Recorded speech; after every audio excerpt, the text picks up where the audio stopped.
How's it going, you guys? I was just kind of vibing to this jazz here, this little jazz music. I got introduced to it in my Jazz Chisholm Pack Attack episode. I'm like, man, I don't know if I want to start yet. I'm just having a good time here. We're all here, though. I'm seeing some names. Rob's here, Toxic's here, Victor's catching his first stream. Chops, you got notified this time.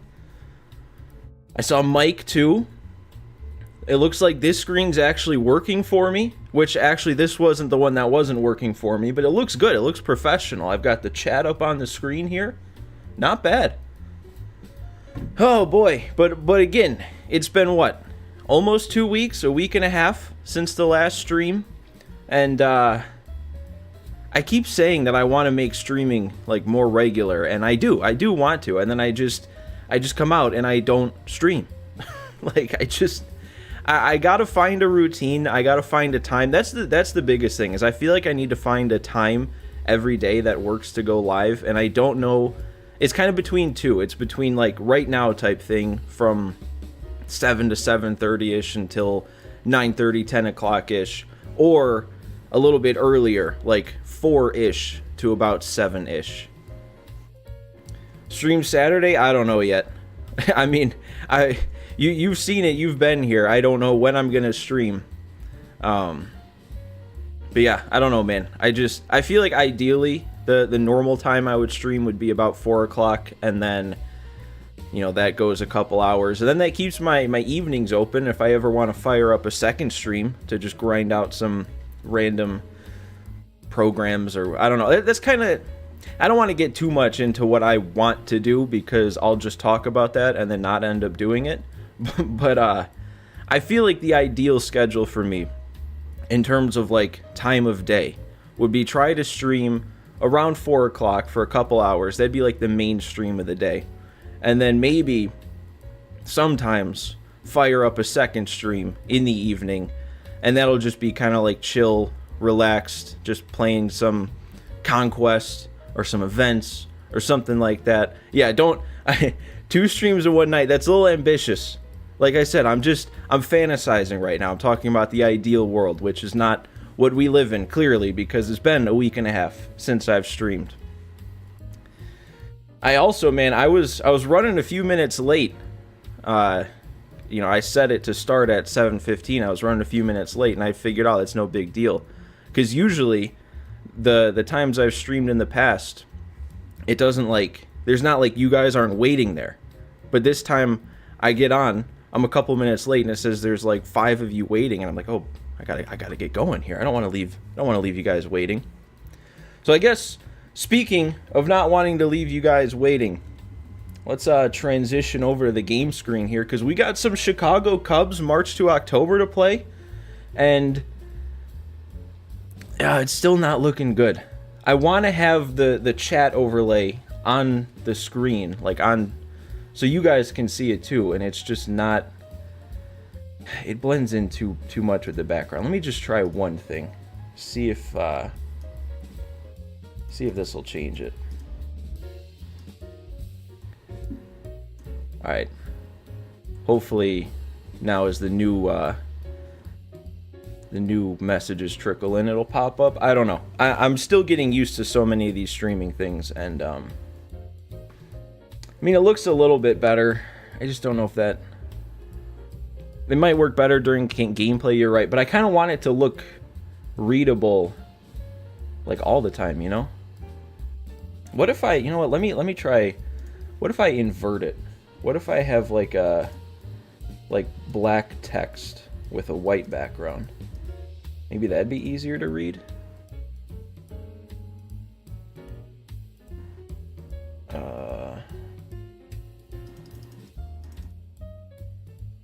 Let's see. Let's see about this. Sorry, guys. This is your reward for showing up early. You get to watch me test some things. I mean, that looks a little bit better. Maybe I just need to, like, increase the font size a bit.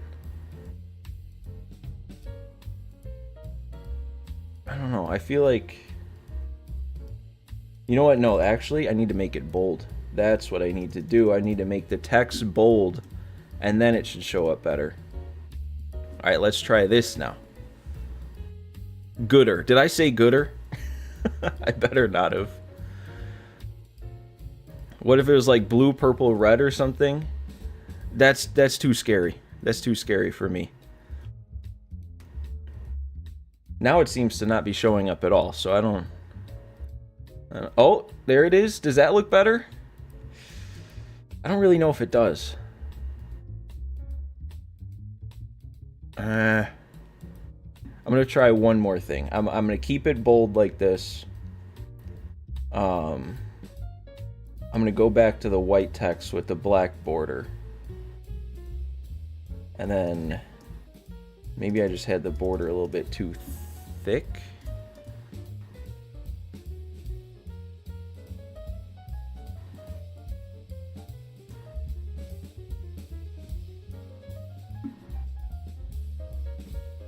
Okay, let's see now. I'm sorry, guys. This is the type of things that I need to get ironed out beforehand, but it's fine. We're live. I mean, it looks a little bit better.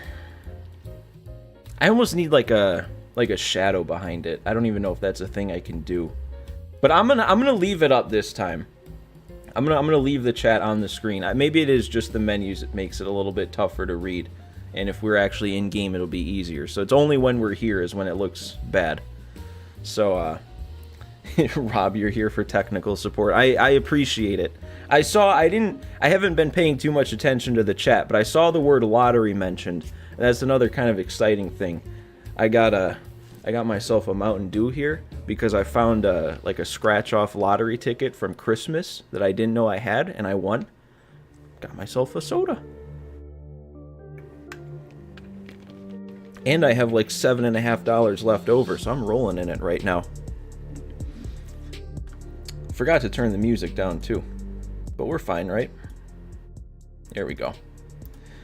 All right, let's actually get into some Cubs March to October here, because the last time out, the last episode, it ended on a very high note because we hit a walk-off home run, I remember. I remember that game was all over the place. I think I was winning, then Adbert blew the lead, and then I came back, hit a walk-off that I didn't know was a walk-off. It was very exciting.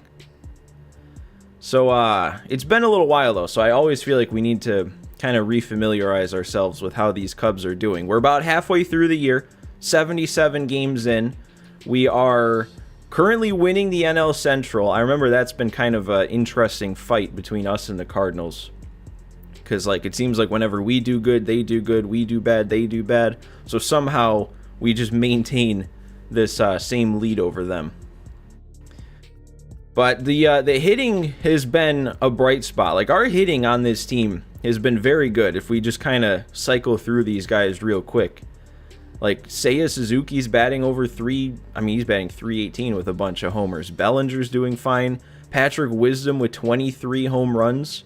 And maybe more shocking, the 276 average, 354 on base. You got Nico Horner, Dansby. I guess Dansby's not putting up great numbers, but he was the one who hit the walk-off that I was talking about. Christopher Morel's been hitting bombs. He's up to 19. Look at his progression, too. You love to see that. Yan Gomes is somebody we need to not have in the starting lineup anymore. You know, I just glanced over. It's already looking a little bit better just on this screen. The background's a little less bright, and I can see the chat a little bit better on this screen.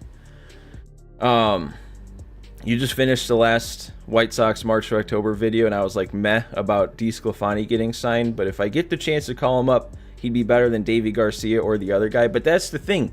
I don't think I'm going to be able to send Davy Garcia down, because it's that same thing where all of his minor league options are used up.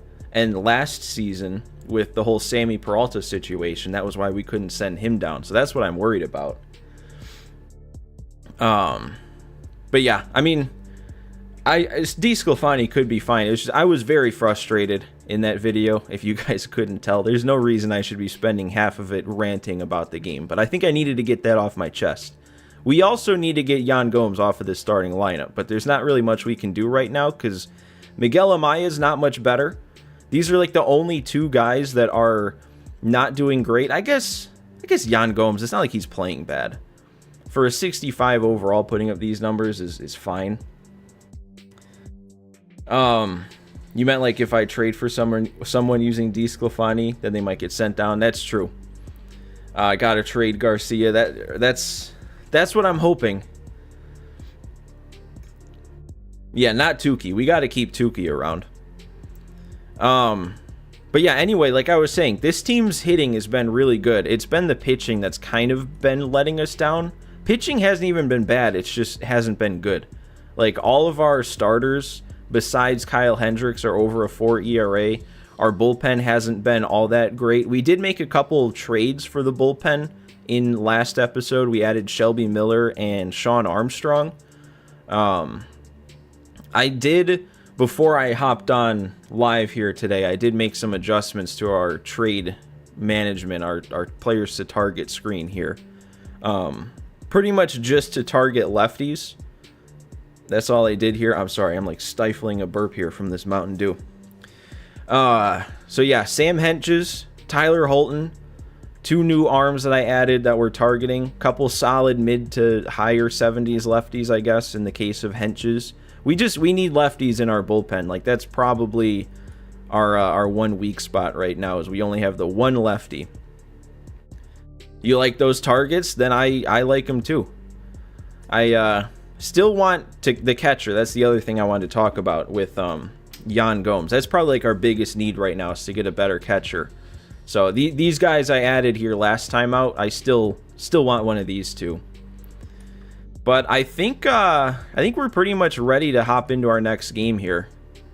We're up 8-7. You don't see that too often in March to October.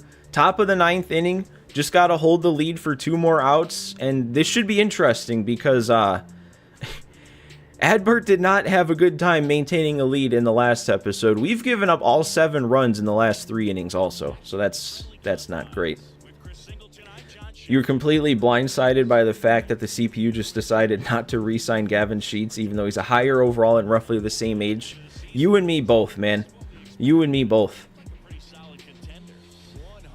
Yeah, I got it all off my chest in the video, and I feel like I shouldn't let myself get back into why I'm frustrated about everything in the White Sox March to October. But, yeah, Adbert, you know, we got this. No, he's going to roll a double play, and we'll be fine. The chat looks way better. Oh, it does. Look at that. Okay. So, yeah, maybe it was just the bad menu screens, and that's all it was. Actually, though, you reminded me, when we're in the game, I'm supposed to be down here, and the chat's supposed to be above me. It looks a little weird up there, but it's fine. But yeah, I'm hoping very soon here I'm gonna have, I guess, a bit of an announcement to make, and those ideas are why I want the chat up on the screen. I think I talked a little bit about it the last time I was live, if anybody was here the last time. But I kind of want to launch like a second channel for all these streams, and if it's not just the live chat replay, then there's no way to read the chat, so I feel like it's kind of important to have the chat on the screen.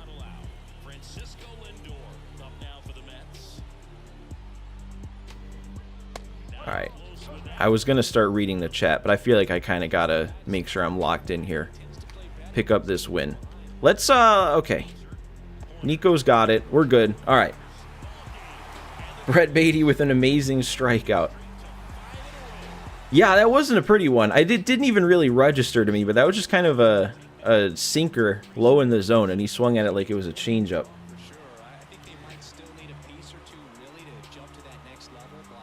Your friend at college is a big Mets fan and a huge Beatty hater. I haven't kept up with how he's done. Man, Jeff McNeil, 5 for 5, 2 bombs in that game. That's crazy. And Yan Gomes, I didn't even see that. Our player of the game.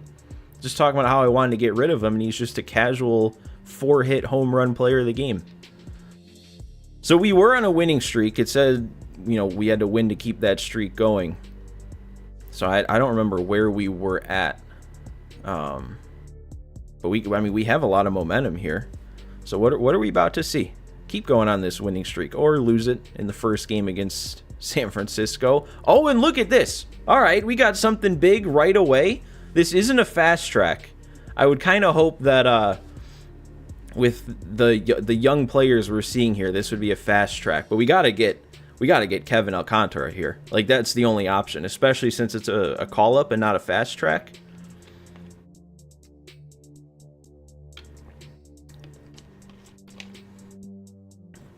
Man, the chat is flying here. This is like the first time in a bit that I've had trouble keeping up with you guys.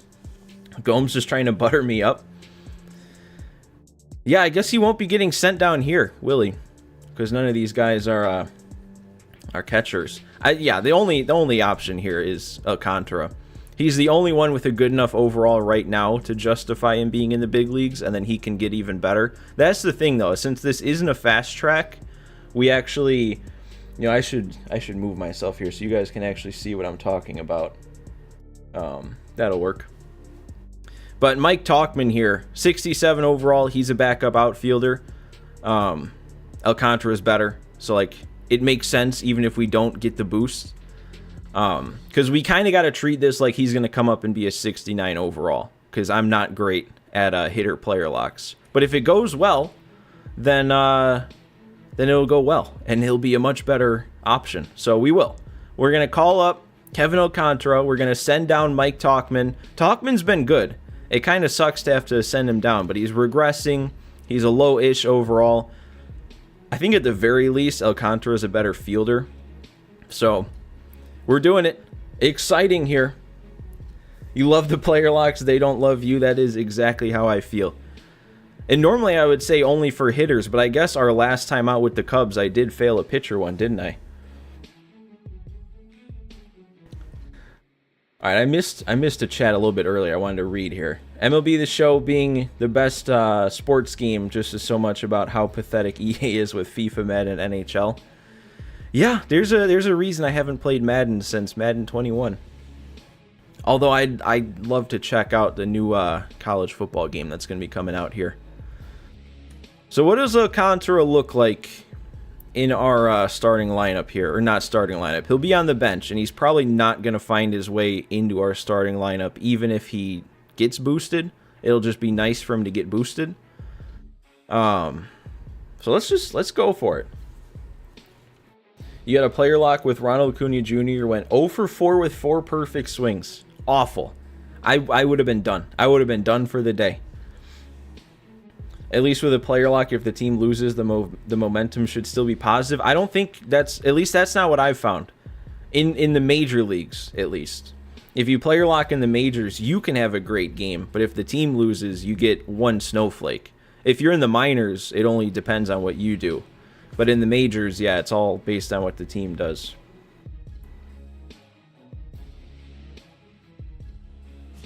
All right, you know what? I gotta lock in here. This is important to get a Kevin Alcantara boost here. Can't be reading chat right now, especially since this is going to be my first at bats I'm taking on Legend difficulty today.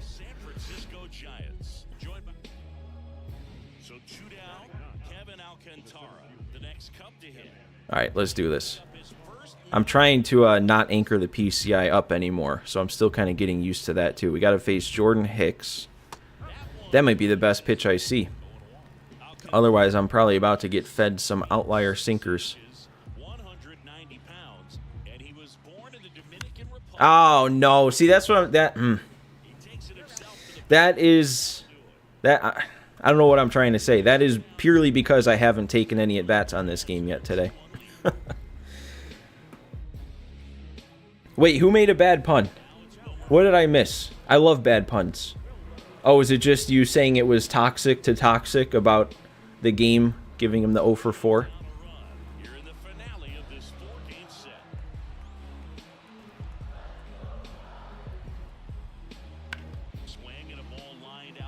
Okay, we're there. I don't know why I still field in player locks. It's just kind of fun for me. It doesn't do anything. I could make I can make the best plays, or I can make an error every single time, and I don't think it actually impacts whether or not you get a boost.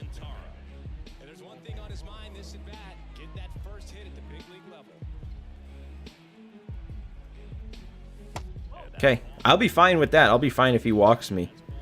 We are already in the 5th inning, though, so that's not looking that good.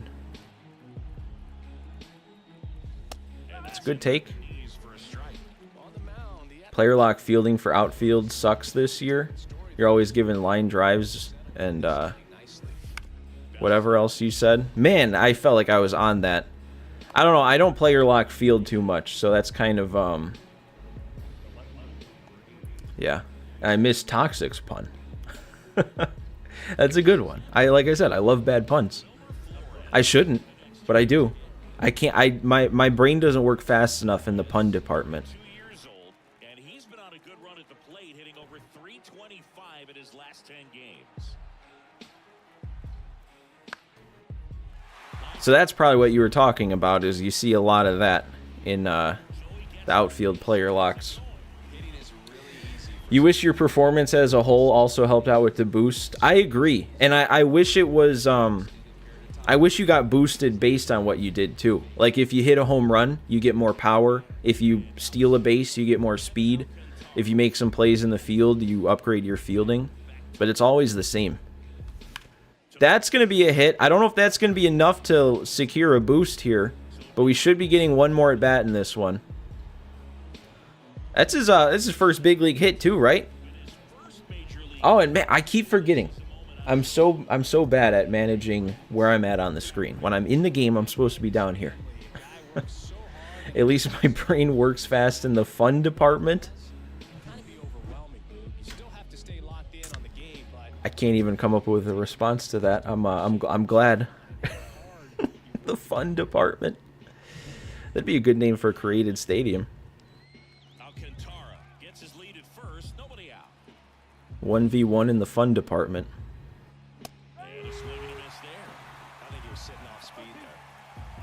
Yeah, defense does nothing for the boost.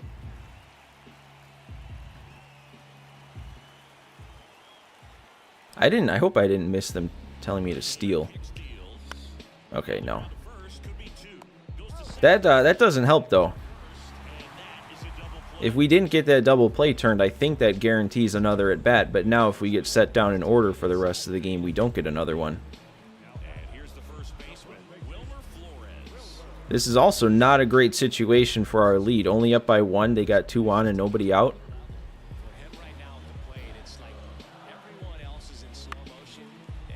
We're there, right?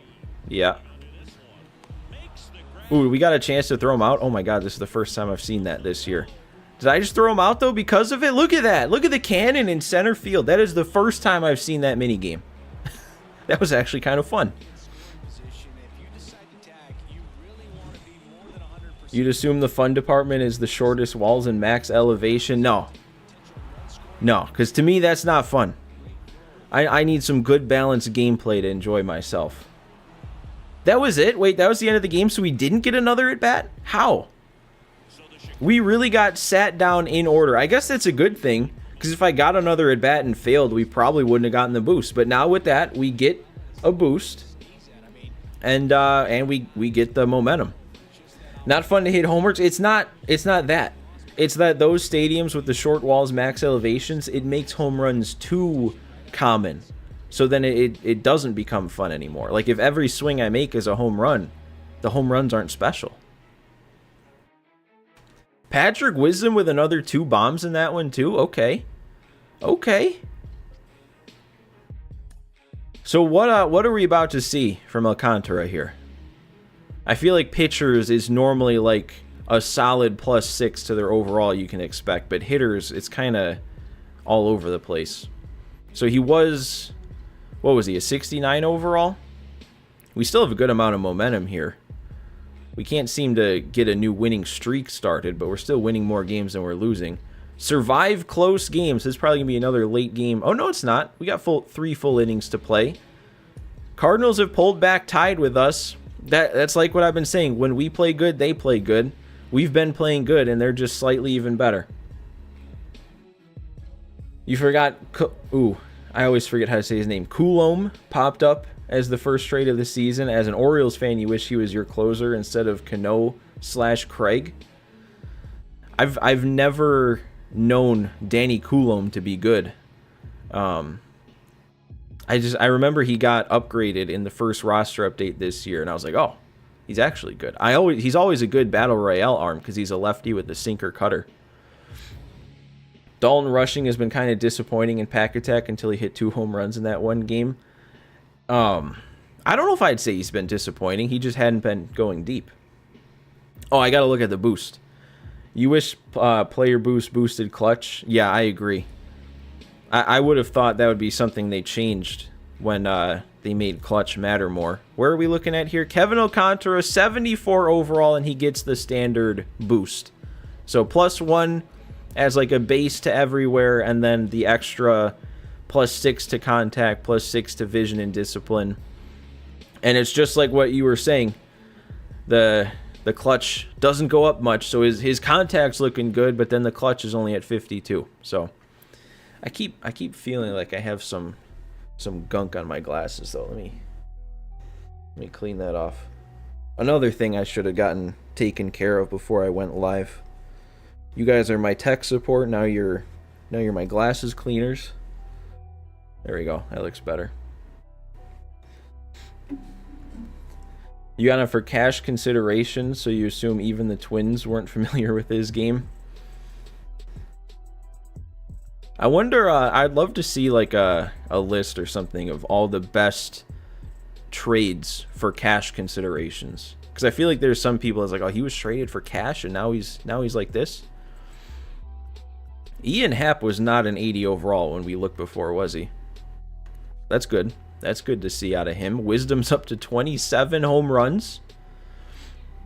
Shouldn't be looking at stats right now, though. We're in play mode here, and we got to recapture the division lead. So we have a 2-2 tie. Yan Gomes at the plate. And we got 3 innings to win this game. We're at home, which is good. Hendricks has gone 7. We'll look into this. I always like taking a look at what we have going on here. We have a couple triples today. Yan Gomes with a triple? I feel like ever since the start of this episode, he's just been kind of going off. Nico Horner with his 10th homer. Hendricks, 7 innings. 2 runs allowed, keeping us in this game. Speaking of cash considerations, the Braves got Zach Short and money for Luis Guillorme. Like recently. Because I feel like I just saw Angels manager Ron Washington. Like I feel like I just heard something that he was like throwing Guillorme under the bus, and now he's gone. Also, Reynaldo Lopez has the 2nd lowest ERA for a starting pitcher. I am shocked by that. Because back when he was on the White Sox, they kept trying to make him a starter, and he wouldn't pitch good. And then they had him come out of the bullpen, and he was elite. Yeah, I thought if the Braves made him a starter, he was going to go right back to not being good. Ooh, Yan Gomes is... Look at the bat. Look at how fast he got the bat through the zone there. Very early on the fastball up. Gomes wants to stay. Oh, he's too quick again.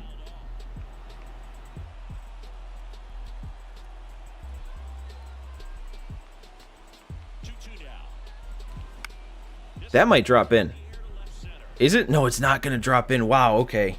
That probably should have been hit harder. I caught a glimpse of that PCI at the very end. I feel like that was a good swing. 139 ERA and 109 whip.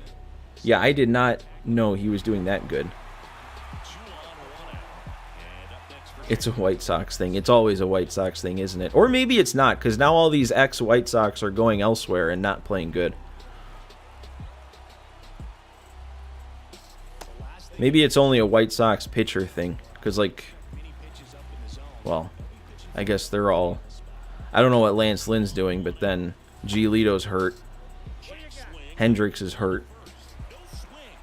I was thinking Chris Sale, but he hasn't been... He hadn't been on the White Sox in a very long time. But he's been good, right? Aaron Bummer hasn't been very good. Well, if it makes you feel any better, not many of the people that he was traded for have been very good for the Sox. We really just grounded into a double play there. Nice. Throwing away the good start to our inning. Yeah, 101 and 95 on the foul balls, and then 74 on the ball in play. And the ball in play wasn't even a bad swing.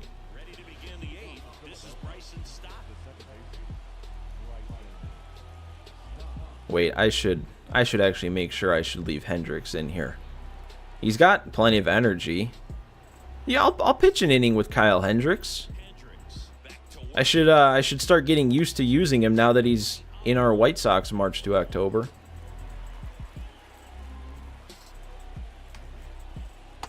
That was a bad pitch. I'm lucky he didn't swing.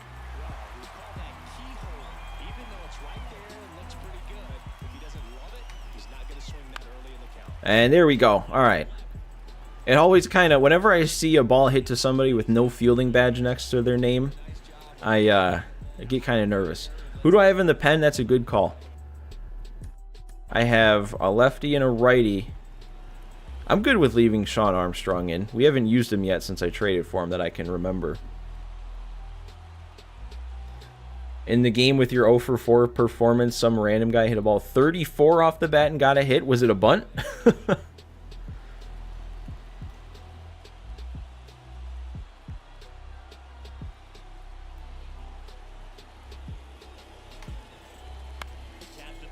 Wait, Victor, are you saying I pronounced it right one of the two times? Or did I get it right that last time, too? Coulomb. Or maybe just Coulomb. No, he hit it just very softly, right towards the second baseman. Gotta love MLB The Show. I mean, that's just taunting at that point. In a game where you're doing nothing but getting perfect swings and getting out.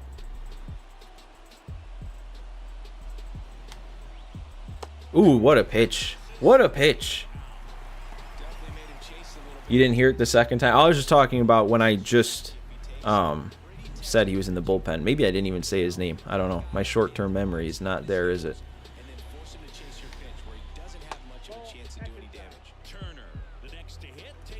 I could have sworn Hendricks had a cutter. Did he used to have a cutter in old or older MLB The Shows?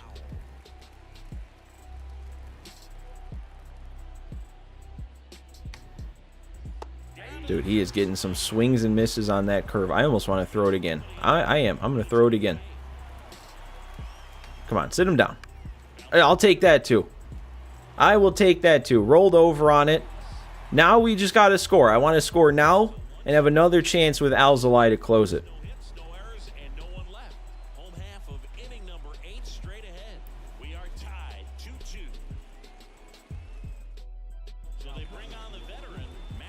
You know, there was... I just realized I forgot to mention it at the start. I made one change to how the stream works that I hope isn't bad for you guys, but it was more just me wanting to test it out. I turned on a little option that allowed YouTube to, like, place ads during the stream. I said... Oh, hang on. No, that's going foul. Yeah. So... I set it to the lowest setting so it would play the least amount of ads. Again, like I said, it's just kind of a test to see what kind of difference it makes. I don't think it's something that I'll leave on. Even if it doubles the amount I'd make, at this point I'm still not like making much from the stream, so it'd be like going from 50 cents to $1. So I probably won't leave it on. If it was going from like $50 to $100, that'd be a different story, but I just kind of wanted to test it out, see what kind of numbers I got back from it.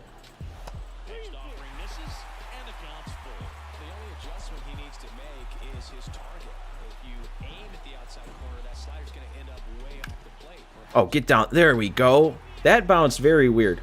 I think that hit off the base. Are we going to be able to get 3 on this? I'm going to go for it. That's an easy triple down the line. Oh, those are so nice. That's got to set us up for a run here, right?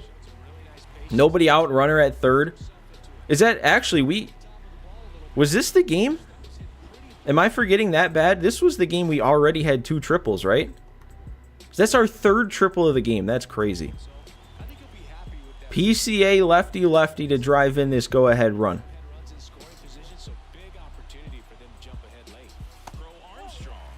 You know, I guess I probably could start warming up Alzolay right now. Actually, they have 3 lefties due up. I might just use Coulomb anyway.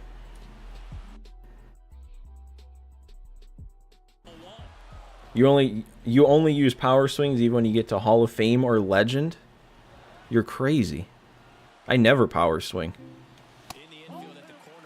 I just feel like you don't need to. Like, I'm sure it makes a difference. It just doesn't feel like it's enough of a reward for how much of a risk it is, making that PCI even smaller. That is another good swing. That's just going to go. Pete Crow Armstrong, lefty. It didn't leave. It's going to be another triple, though. 99 speed, our 4th triple of the game. Back-to-back triples? Are you kidding me? Dude, I'm fired up right now. This would be a moment. You would load on next week to MLB The Show, and this would be a moment. Back-to-back triples, and everyone would hate it. Come on, Nico. Go opposite field. Hit another one in a row. That's just an RBI base hit. Underachiever.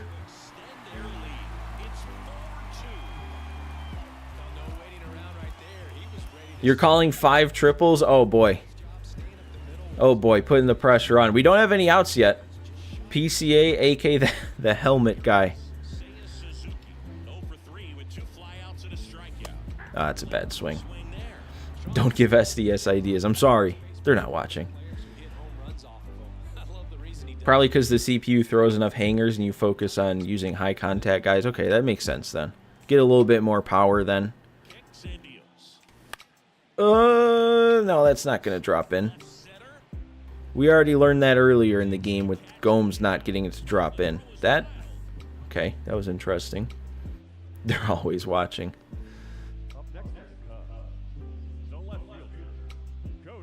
Whatever the record for a game, I need to beat it. I wonder what the record... You guys can probably find that pretty quick.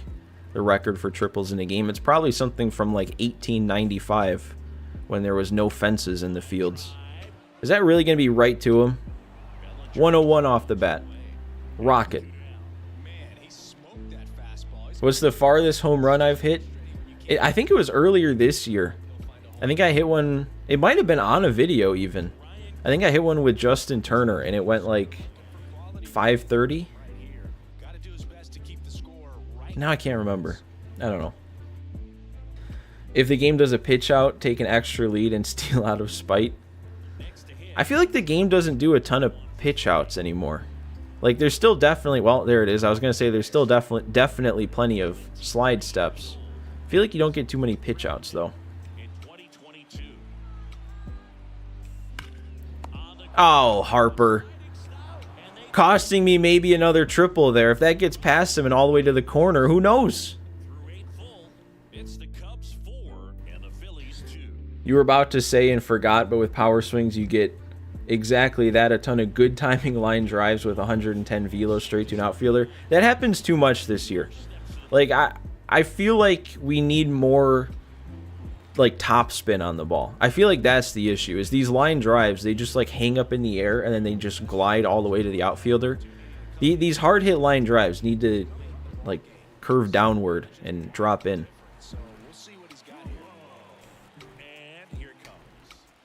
So SDS, if you are always watching, implement that. Give us some top spin on our line drives.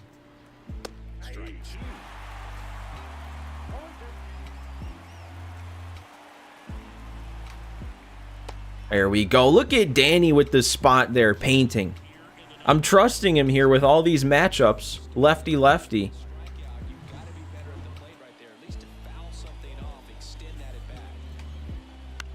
There we go. Another grounder. Dansby's got it. Weak arm and all. Wait, I missed it. Chops, you hit one 460 with Arrieta?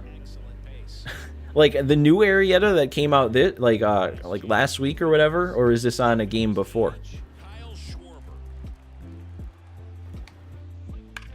Oh, Dansby, no! Thought he had a shot there. Bryce Harper already feeling like a platinum glover in his second year at a new position. Yeah, I didn't know he was going to stay there. Maybe he was just really good at playing first. I just kind of assumed once his arm healed up fully, he'd go back to the outfield.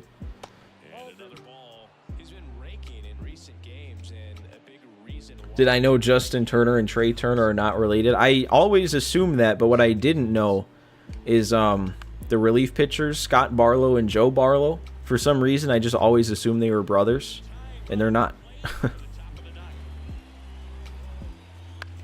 Come on, man. We need to get this punch out. We need to get this last out here. Actually, I don't even remember what the count was there. If he didn't foul that off, I don't know if that'd be a punch out yet. That one could have been. We'll take the weak grounder either way. That's a nice win. All kinds of triples, couple runs put on the board by me. That was like a classic March to October game. I throw away the inning that I load into with 2 runners all the way already on, and then I just score the runs myself the next inning. You don't have the new Arrieta, so that must have been a couple years ago, which is even more surprising because this year with the exit velo boost, it seems like.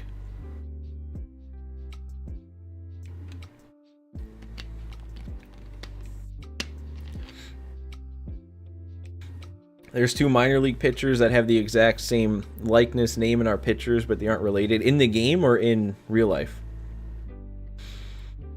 Probably because they needed space to DH Schwarber, and when he was DHing in his return, their defense sucked. Well, I get that. I'm just saying now that Harper's back healthy, I'm surprised he didn't go back to the outfield. I guess it all depends on who was on their roster. They didn't get Reese back, so they didn't have a first baseman. Brady Feigl in real life. Now that Casty sucks, they should probably move him back out to left or something anyways. Did we just... Hang on. Did we just lose multiple games in a row there against the Phillies and I missed it? After winning and getting momentum? I don't like that.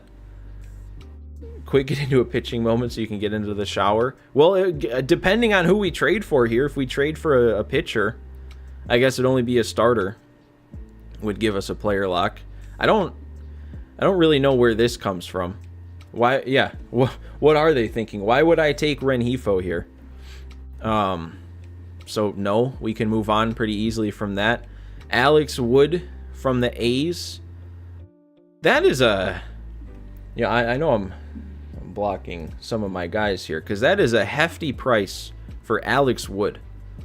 Like, I wouldn't consider any of these dudes great, but still 3 players, all a 64 or above for Alex Wood. To be fair, Rengifo's free. I guess that's true. That's a fair point. I could revisit that. And then the Jays, another starter. Yusei Kikuchi for Matt Shaw. A 32-year-old who's reached his limit. He's reached his potential. Not even like pitching amazing or anything this year for an A potential 22-year-old. That's a lot to ask for a 33-year-old Wood. I agree. And I don't really need any of these positions here. I don't know where this is coming from. Like, I have catcher and I have relief pitcher and closer. And they give me a second baseman and 2 starters. I guess that was a fair point, though, about Rengifo. Like, this is free. This is... It doesn't really take anything to get him, and he is a 77 overall with 91 contact against lefties.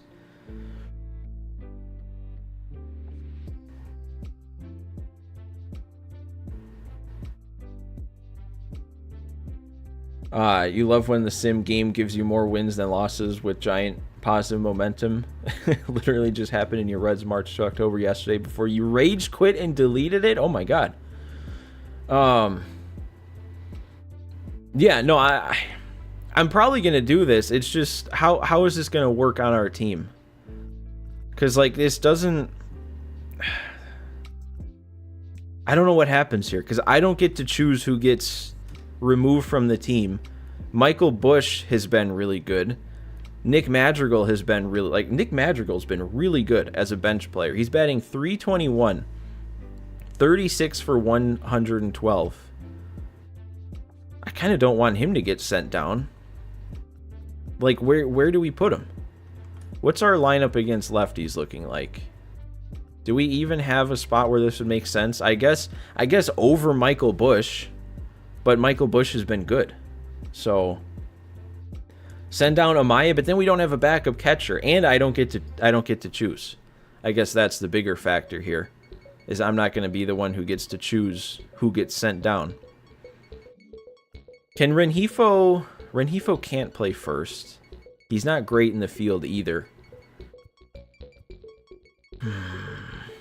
We could put Bellinger at first full time, and then Rengifo is just bad in the outfield.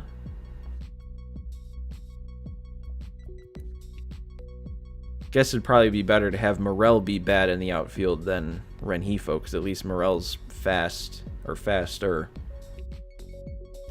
You know, he's the backup catcher, but there aren't injuries, but there is still energy. Like, we don't see it, but players still need to rest, and I think the energy affects how good a player plays. I don't know that for sure.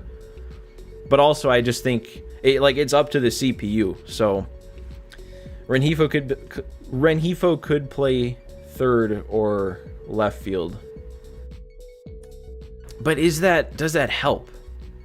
Like that's what I'm thinking. I wish I could back out here, look at our splits on our stats, cuz like if Michael Busch, right now he's only starting against lefties and he's batting over 300. So he might just be destroying left-handed pitching anyway, plus 7 to his contact. If he's hitting like 300 something against lefties, is it even an upgrade to get Rengifo?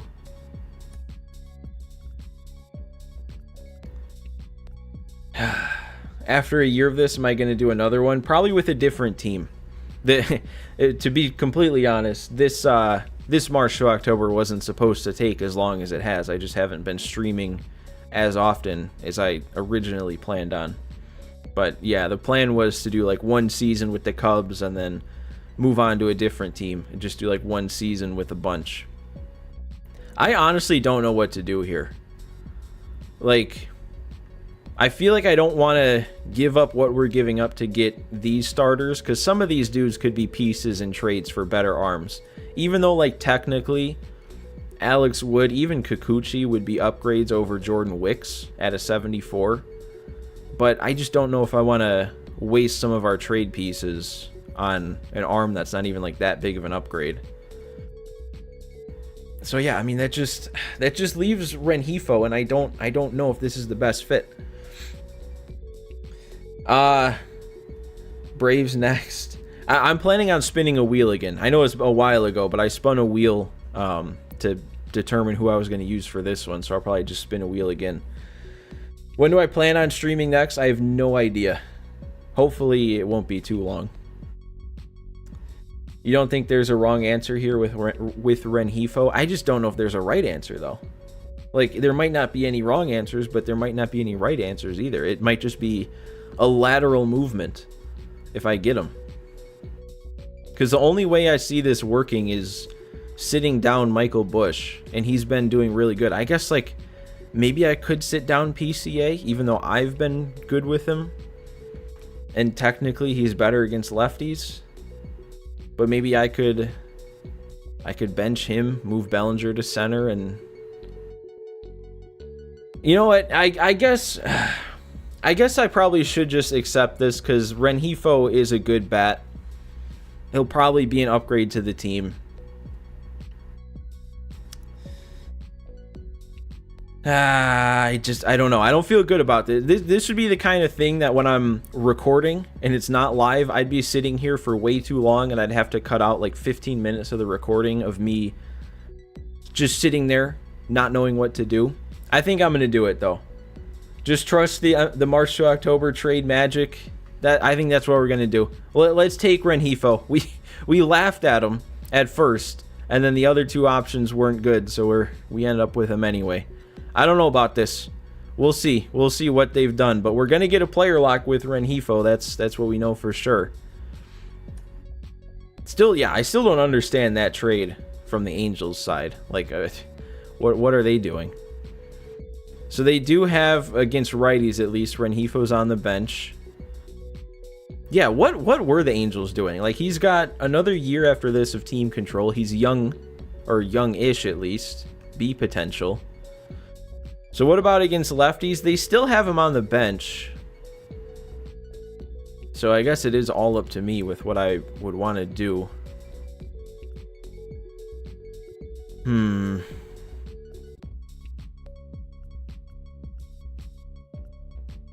I think for now, at least, we'll sit Michael Busch.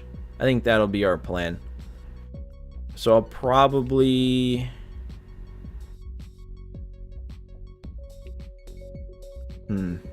I was going to say I'll probably move Bellinger to first, but would it be better to have Wisdom play first? Like, it might be better to keep better fielders in the outfield.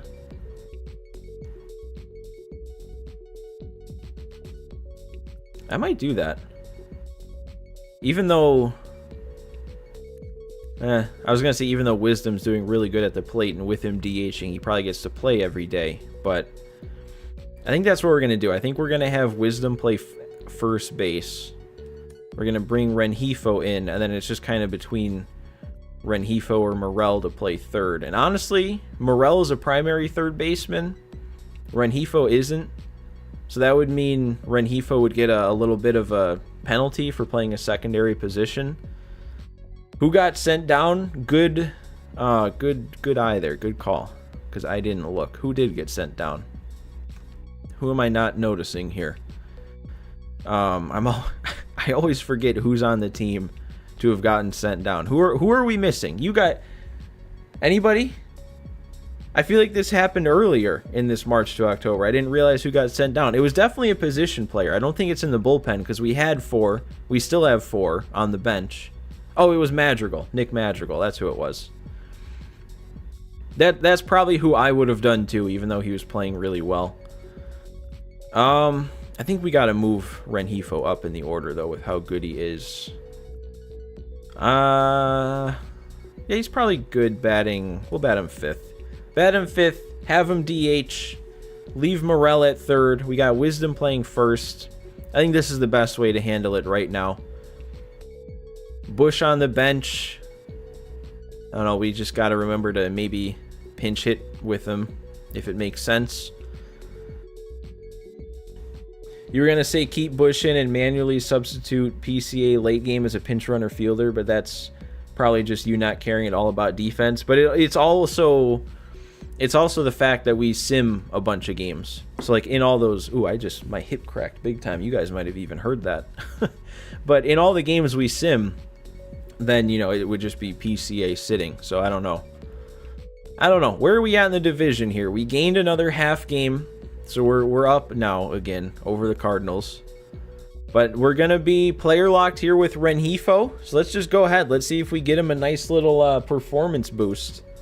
So for anybody unfamiliar, which I feel like most of you guys are familiar, the non-call-up player locks, you don't get an attribute boost. But you do get, they just call it a performance boost. It's kind of ambiguous. Chops, are you asking if I'm good because you heard that hip crack? You guys did hear it? Oh my god, I didn't know it was that loud. I love that though. I love the hip crack. Like, that's one of the most satisfying ones. That one was just very loud.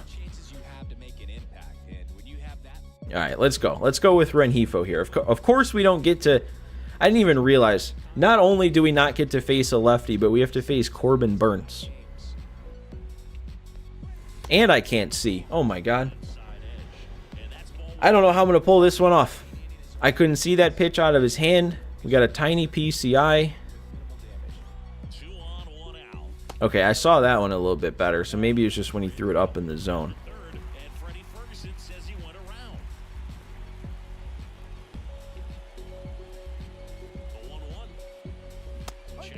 Okay, that's cool too. A couple failed check swings.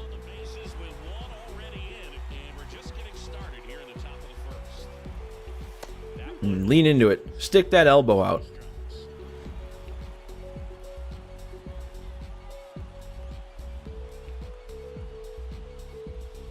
No! Oh, I thought that was a hanging curve, and I timed it up. I just got on top of it. That's not a good way to start. On to the bottom of the first.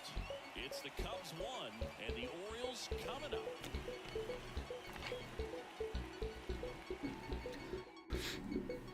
So just out of curiosity, have any of you guys gotten a mid-roll ad to pop up for you during the stream?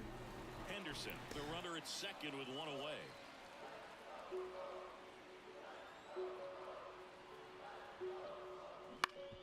On the ground, right side. Man, I always like have a moment of panic, not knowing what button to press, because like way back old school Road to the Shows, you'd press square to throw to first, and I always like feel like I almost do that. Mike, you've gotten an ad? Just one? Because I would hope so. With the amount of time I've been live, I would hope it's not more than one right now. Victor, you have ad block on, so you're not the best example. I don't blame you. I do not blame you. That's a bad one. That's a bad one. Just one? Okay, good. Because I feel like I've been live for like an hour, and it probably shouldn't be more than one with that. Okay, that was not a good swing. Again, I timed it up. That's both times I've made contact. I've timed it up. It's been hittable pitches, and I haven't done anything. Yeah, like I said with the ads, it's more just a test anyway. I don't even think it'll be something I keep going with. I don't really like the idea of the stream being interrupted, like while you guys are watching it. Although I guess I don't really watch many YouTube live streams, so I don't even know how ads work. Like, does it just stop my stream completely and show you guys an ad, or is there just like a window that pops up? I don't even know. Oh my, dude. Enough with the ground outs to second base, Rengifo. Do something else at least. That could be our last at bat.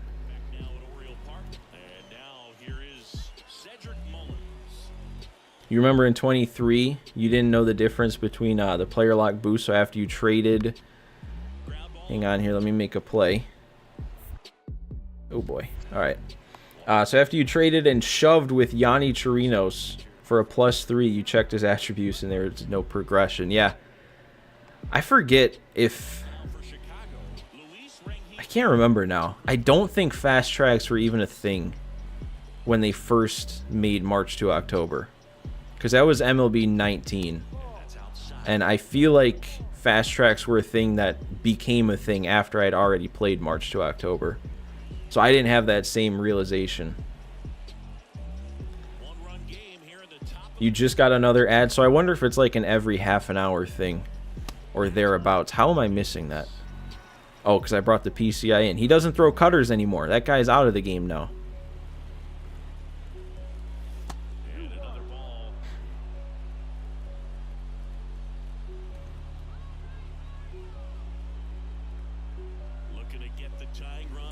There we go. All right, base hit. In a game where not much offense has happened, that could be enough to get me something. It might also depend on what it turns into. I don't even know. That was a kind of a decent swing, though. I don't hit Felix Bautista well. Okay, that's getting through. They also, man, I don't understand why they made the change to player locks. You used to be able to just hold down L2 and it would go to like the broadcast camera angle, and then they took that out for some reason. It's so much more difficult to know what's going on when you have to like manually control the camera. 3-0 count to Morel here. Okay, are we about to load the bases? We are. We still got some life here. Making a comeback off of Felix Bautista. All started by Rengifo's base hit. Come on, Gomes. Just don't hit it on the ground, bud. What do you do? What was that? See, that's exactly what I'm talking about. I don't even really know what happened. I just saw him on the ground. Was that a line out? Did he make a diving play on a line drive and that's why we're not tied here? Oh my god. Oh, no. I mean, it's better that it was in the air. They brought in Craig Kimbrell. They did not trust Bautista to finish this one. And PCA, oh, he did. He came through. We're going to score 2 on that. Pete Crow Armstrong out of the 9-hole with 2 outs against Craig Kimbrell. You got to love it. Come on. Now just give me that win. Let me walk away with a win here. There we go. What a game. I need the credit for that. I started that with Rengifo. There we go. We got the plus. It doesn't matter a ton when it's not, like when it doesn't give you the attribute boost afterwards. But still, a 1+ performance boost is better than nothing. For the next team, do I know what team I'm doing, or am I going to spin the wheel? I plan on spinning the wheel again. So it'll be 28 teams, minus the 2 Chicago teams.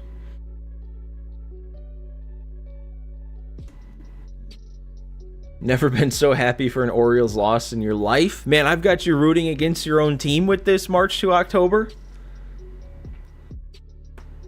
Rengifo 1 for 4. Oh, you're updating him. I thought you were taunting him because of his Acuna one he was talking about. What do we got here? Okay, it's the end of the first half of the season. I didn't even realize we were at that point. Only +8, though.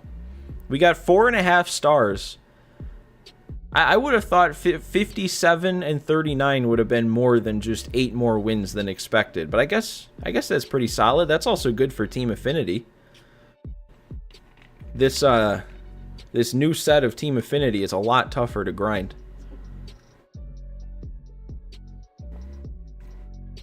Finally, player locks are starting to be nice to you? Barely. I've gotten 1 hit in each of my player locks today. Both ground balls that just happen to get through. Alright, so yeah, the draft, we don't have to worry about this. Since it's only the 1 year, we're not playing on past this 1 year. We don't have to draft. So I'm just going to skip pretty much to the end of it here.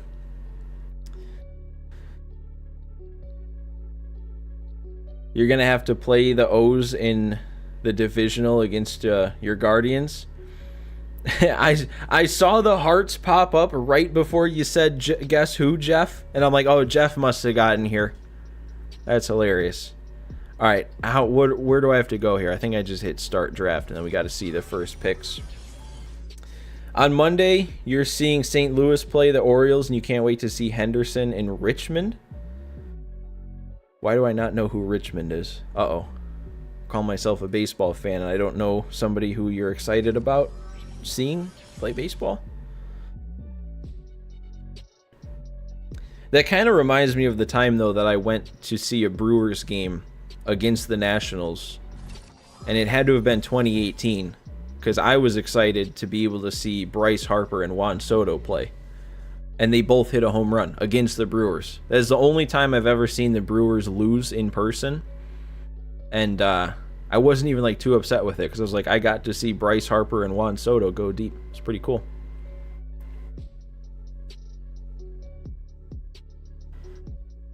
All right, how do I get through this quick here?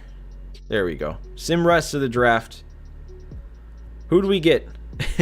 Ozzy Montoya, Lorenzo Pena, Kevin Kelly, Lawrence Gann,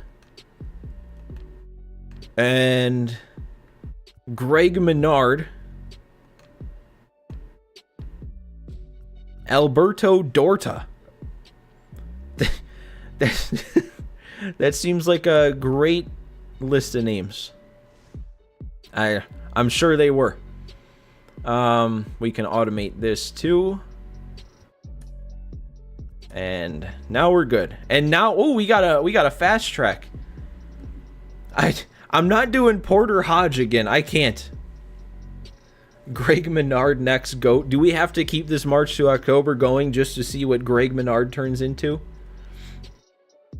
Did you see Pena have an 80 minimum potential? I wasn't even paying attention.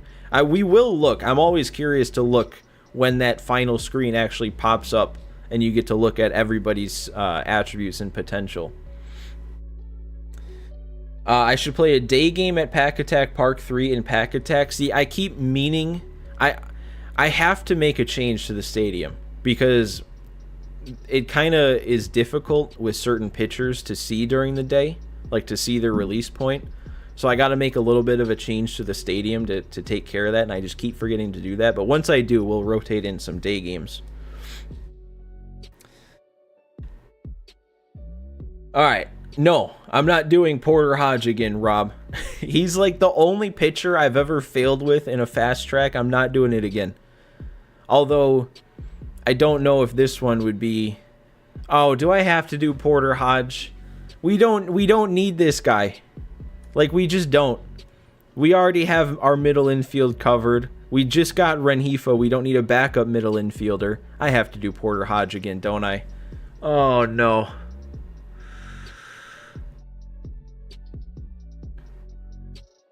I think I do. I think I do, because I was talking a little bit earlier about how... Oh, no, we can see it. Okay, yeah. Jordan Wicks at a 74 is our lowest arm.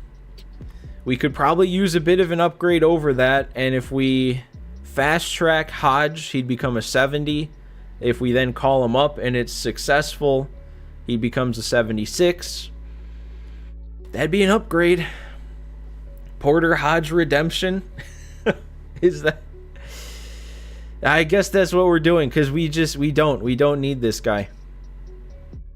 Yep. Porter Hodge redemption it is. I can't believe it. I cannot believe we got another shot with this guy, and I'm actually doing it. Toxic mistiming his shower with the pitcher. Oh, he's going to come back and be so angry.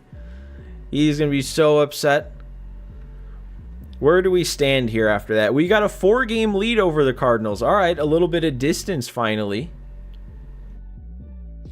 Doing a White Sox franchise, and with his discipline being so bad, he doesn't sim well. So you're considering trading him? Who are we talking about here? What did I miss?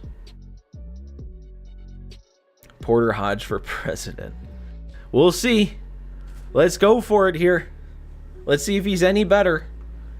I don't even remember specifically what was so bad about him. He just gave up too many runs. Porter Hodge. I keep wanting to call him Parker. I need to remember it's Porter. Not only does he have excellent speed, but it's the effort that catches your eye. There's like a 2-year-old Insta story from Adley where he's in the car with Gunner and he's singing Bleeding Love at the top of his lungs. To this day, I don't even know what that song is, but by the name of it, that probably sounds like a legendary video. Oh, Robert? Yeah, he was, in my March to October, a little underwhelming. Like, he still hit over 30 home runs, but, you know, he had like a 240-something average. On base wasn't all that high. That's just kind of the player he is, I guess. Oh, okay.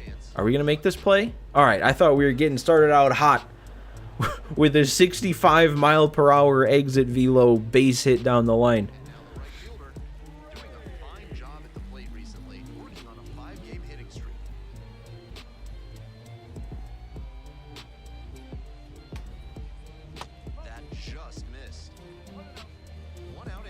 Leona Lewis, huge hit from like the 90s, you think? Probably before you were born or while you're still in elementary school. I feel like that's one of those songs that I probably like should know, and I just don't. Which is a lot of songs, if we're being honest. Next pitch, in for a strike.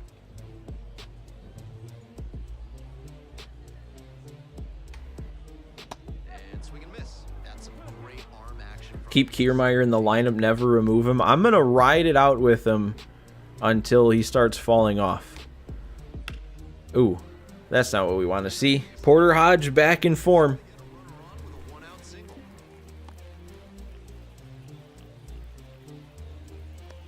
Do I think Babe Ruth and players back then would be good nowadays? No, I don't think they would. I also don't think that's a good way to compare. Like, in all sports, especially like there's always the basketball debate when it's the whole MJ versus LeBron, and it's always like, oh, if you, or what is it? What do they say? MJ was playing against plumbers and electricians, and if you put him in today's game, he'd be no good. To me, that's just not a good argument, because he's not playing in today's game. He played back in the 90s, and he dominated. You have to compare people to their era. But no, I guess to answer your question, I don't think if you put Babe Ruth in today's game, I don't even know if he'd bat over 200.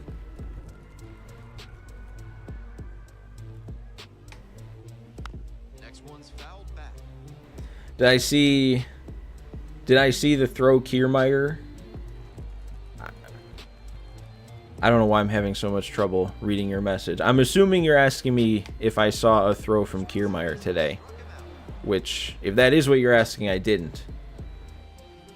Although I don't know if you're talking about my throw with Kiermaier, because I did have a pretty good throw from Kiermaier in the last episode of the March to October. So, I think that's where I'm confused. Or, Pack Attack, not March to October. You're doing a Sox franchise. Should you build a new stadium for them? I've never thought about doing that in franchise, but that sounds fun. That sounds like a lot of fun, actually. Porter's just getting their hopes up. Someone made a TikTok edit with highlights from Gunner's 2023 season with it, and it's the best baseball edit you've ever seen.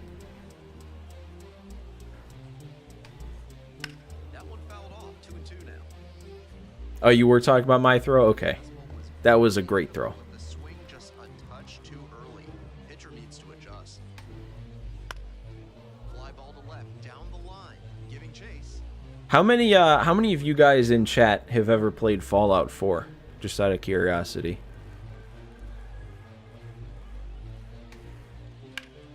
That one down the line, and it goes just. Thoughts on the Guardians' new City Connect uniforms? I can't remember what they look like. I remember the new Detroit ones. I can't remember the Cleveland ones. Let me search it up real quick. Probably always a great thing for a streamer to pause the game to look at my phone. But let's see what these jerseys are looking like.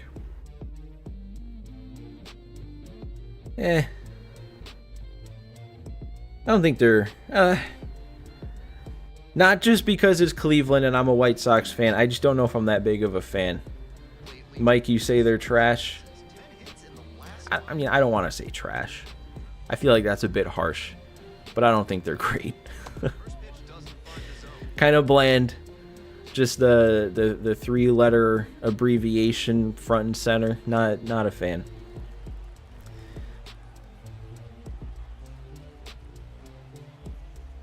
You've heard Fallout is pretty good, though.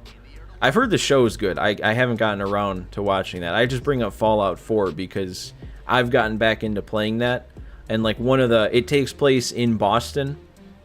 And one of the most, I guess, critical locations is, like, right on the field in Fenway Park. So during that last episode of of Pack Attack, when we were playing in Fenway, all I could think of was Fenway, 200 plus years in the future after nuclear war has happened. Orioles fans hate the City Connect because your record wearing them sucks. I didn't like the Orioles ones at first, and then I saw that there was like some cool patterns like under the sleeves and stuff, and it made it a little cooler, but I also don't know why they wouldn't make those patterns visible. You think the City Connects are getting worse and worse? I mean, none of them are sticking out to me from this year, so maybe you're right. Not too many City Connects you like. CLE is a big staple of the city. I mean, it even if it is, it doesn't mean it's a good design on the jersey. There we go. There's a nice little weak hit. It wouldn't be a Porter Hodge player lock without some of those. Your favorite City Connects are the Reds or the White Sox? I mean, I hate to just automatically say the White Sox are the best because I sound biased, but they're just so good. They're so clean. And the first pitch misses for ball one. You never noticed them until you're Googling just now? Are you talking about your Orioles with the little, like, design on the sleeves? Because if you are an Orioles fan, you never noticed that. That kind of is more of a criticism to whoever designed it. Like, why hide the coolest part? What is my favorite baseball story? Yours is Cal Ripken Jr. breaking Lou Gehrig's game streak. I mean, Maybe it's just because I'm using the Cubs in the March to October right now, but it's got to be the Cubs winning the World Series, breaking the 108 season losing streak without a World Series. Like I've been a White Sox fan my whole life. I spent the first half of my life hating the Cubs, and that might just be like my favorite baseball moment ever, was the Cubs winning that World Series, which is crazy to say, because like I didn't stop like hating on the Cubs until just a couple seasons before that, and then all of a sudden I found myself rooting for them.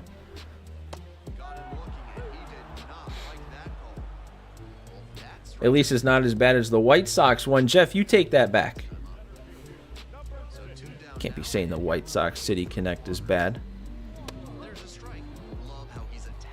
It's inside the neck collar too. That's what I thought. And then you just can't see it. It's like, it's cool, but make it visible. Apparently the Dodgers might be getting another City Connect.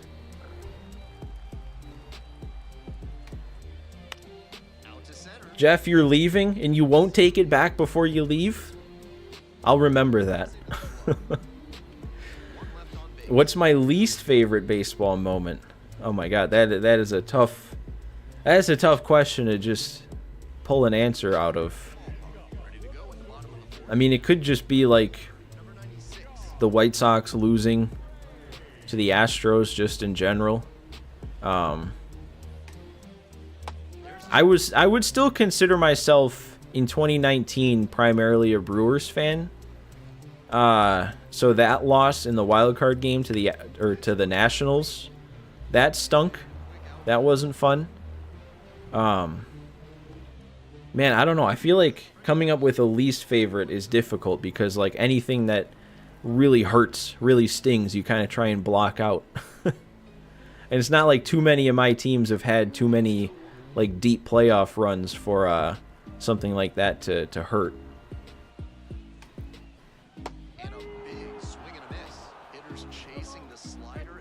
The White Sox losing to the A's in the wild card in 2020.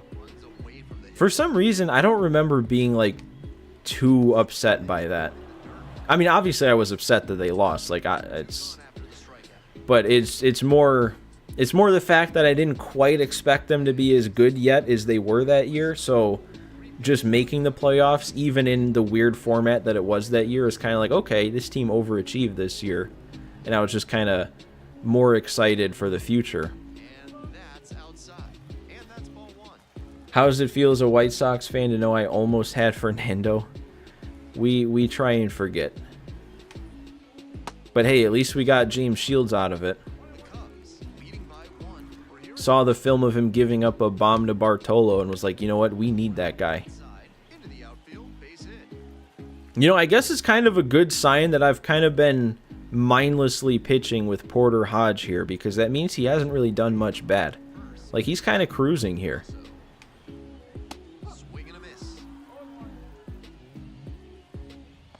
You weren't following baseball when Buck sent Ubaldo out, so for you it's Brandon Hyde pulling Bradish out on 84 last year. Yeah, I remember a lot of people were upset about that Ubaldo Jimenez, and then not using Zach Britton in his like crazy good historic season. Do I use Control Freaks or anything? I don't. I used to have, they weren't Control Freaks, but they worked the same way. It was just kind of like a analog stick extender. But then I got this last year. I got the really good version of the DualSense. Spent way too much on it, but it came with like different attachments for the analog stick, so it came with ones that were longer. So I just I put those on, and that's just what I've been using for the last year or so.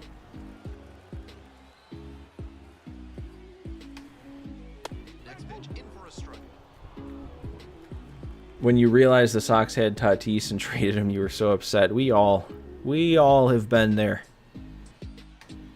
Because, I mean, at the time, he was, what, 16 years old, so you didn't think anything of it. 84 with 2 outs in the inning. See, I don't remember that last year. I definitely remember the Jays one.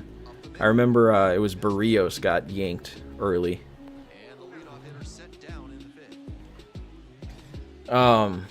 Did I watch live Mark Burley perfect game? I do remember that one. I was at my grandparents' house. I was like 9 or 10 years old, and my dad called my grandparents and said, "Hey, you got to turn on the White Sox game." So we were able to see the last inning, and obviously that was the one that mattered. Yeah, that was awesome. That could be up there for favorite baseball moments for sure. And that's helped drive his success, really putting the ball where he wants it to go. In the air to right. We're good on that one, right? Yeah. On the way. Yeah, we're there. How did I come up with JK Perfect? Oh boy. So so when I first made the channel, I don't even remember where I got the name. It might have just been some like random like gamer tag generator, but my very first name for this channel was Mediocre Titan. Terrible stuff. And then my favorite number's always been 10. So I was like, oh, you know, perfect 10 kind of works. So then I changed it from Mediocre Titan to Perfect 10, and then I was like, Perfect 10 just doesn't sound good as a name, so I just added my initials to the front. I'm still like, for years now, I've still never been that big of a fan of the name, but I also can't come up with anything better, so I guess I'm JK Perfect 10 for now. Fine work in this one, just one strike away from a fifth shutout frame. Putting Kikuchi in the 4th inning, terrible. It was. And I was rooting for the Jays. So, made me upset too. I remember I was watching that game live. 3 up, 3 down here. Galarraga's blown perfect game. I don't remember seeing that happen live, but afterwards it was... Half of the sixth. Yeah, that shouldn't have happened. Number 99. On the ground. Okay. I mean, we're in the 6th inning, guys. We're in the 6th inning, and Porter Hodge has given up nothing. Like, we might have already secured his fast track boost here. Right through there for a strike. Hodge has been excellent. Galarraga didn't blow it. That's true. He didn't blow it. The ump blew it. And it's even up. The storm chaser. You'll never forget when Carlos Rodon threw the no-hitter.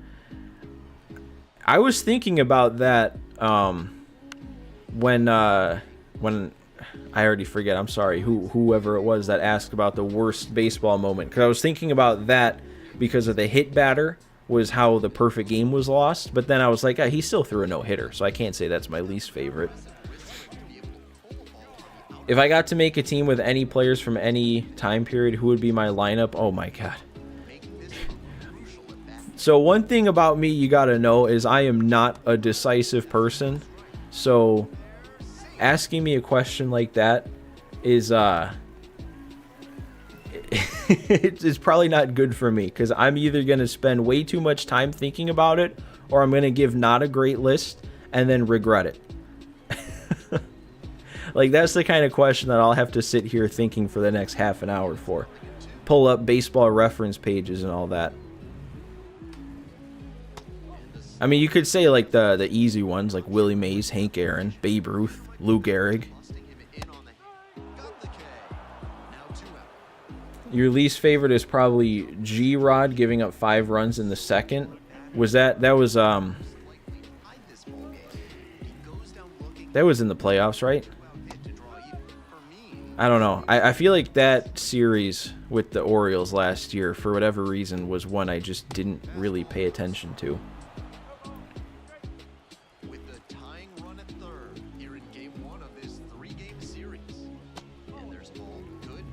You were really hoping you'd start Means or Kramer for Game 2, and then Means got hurt on your week off, and they didn't use Kramer until Game 3.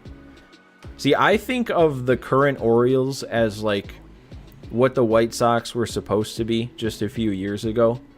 And I don't want you guys to have the same thing happen. I don't want you guys to have all your young guys just like fizzle out, and next thing you know, your team's rebuilding again.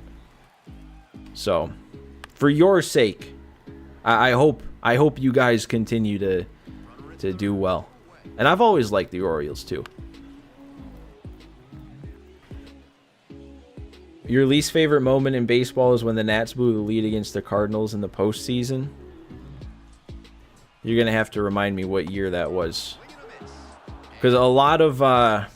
there's been a lot of years that I wasn't paying attention all that much to baseball, especially what was going on with other teams. Like, I feel like between 2010-ish to maybe 2015-16, I just wasn't really tuned in too much.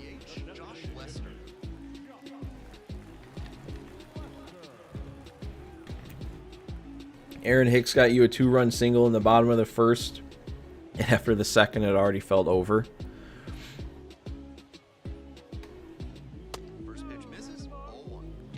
Dude, look at Porter Hodge. Like, I feel like we are not spending enough time talking about what he's doing on the mound right now. The Porter Hodge redemption is in full effect right now. He is mowing him down, and of course I start praising him. He does something like that, blows it. But we still probably have unlocked or have gotten a boost like at this point. I don't think there's anything we can do to ruin it for him.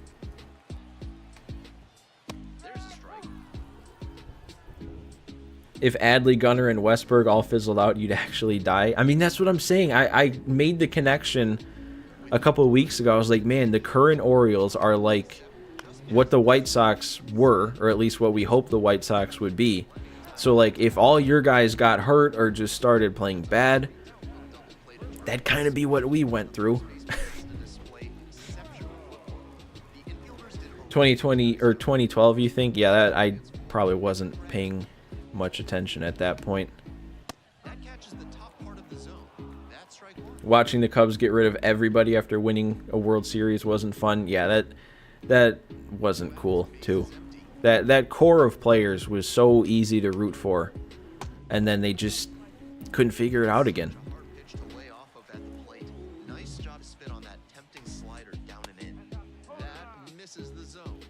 Like, I've said it many times. It's not like I've been a big Cubs fan or anything, but even from my perspective as a White Sox fan, the fact that Chris Bryant wasn't able to be a Cub for life and, you know, be a good player, that hurts. Oh no, Hodge, don't lose it now. Not with 2 outs in the 7th. Bradish would suck, but we've already had Tommy John scare with him, and every pitcher needs it at least once, so it wouldn't be that surprising. That's in there. 0-1.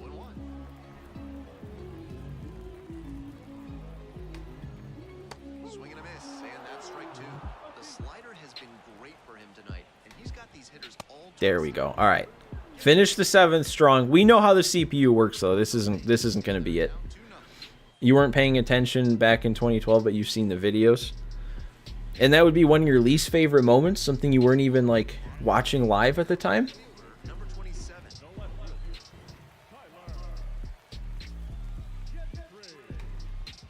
That's in for a strike.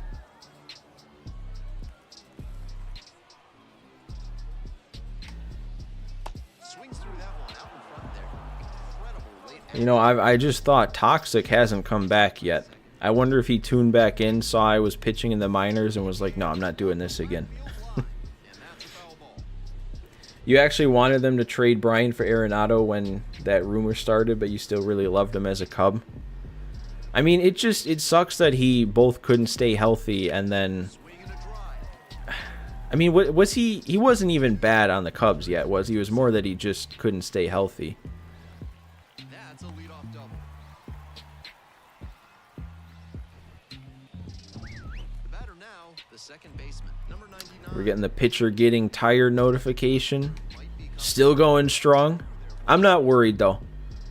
Winning doesn't matter down here in the minors, and we've already pitched long enough and well enough to have secured a boost. So sure, throw me until my arm falls off here.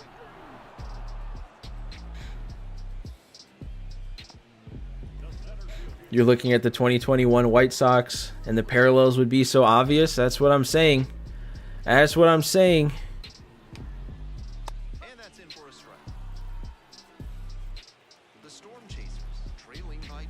But there's no reason to think that you know, the Orioles would fall apart. It was more just kind of like the perfect storm for the White Sox. But that's just what I'm saying is, like, I feel like most of the baseball community didn't really, what would be the word here? It's not like they really were like, oh man, the White Sox, what could have been? It was more just like, oh, the White Sox were good for a year and now they're not crazy. But like, to think of all the excitement we had with all these top level prospects, and like, we're supposed to be rooting for a good team for years.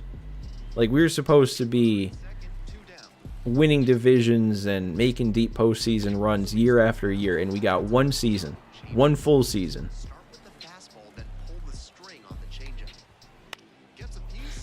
Grandal is Adley, Robert Mullins, who's already struggling, Abreu, Mountcastle, Tim Gunner. See, I wasn't more thinking about the positions lining up. I was more thinking about, like, caliber of prospect. That was a horrible pitch, and he took it for strike 3. That's crazy. I think people think of it as like, how did the White Sox fumble the rebuild, kind of like the Tigers. I guess that's true. I mean, there's a lot of bad luck that goes into it too. Like, the players didn't develop. They kept getting hurt. You're not going to develop when you're hurt. I don't know. It's frustrating. There is no way we're going to complete this game, right? With Porter Hodge. No energy left out there now. That might have been his last pitch with energy. It just misses. Ball and no strikes. Right through there for a strike. One down. Now he's officially out of energy. Okay. I guess he had maybe a sliver and I didn't see it. Oh, but we're making plays. We got the sliding play at third, a diving play now at first. They're rallying around Porter.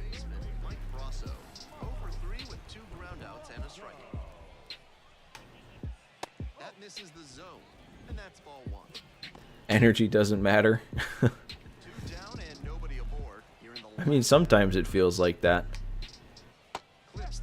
You were hoping to see the Sox play in the postseason in person.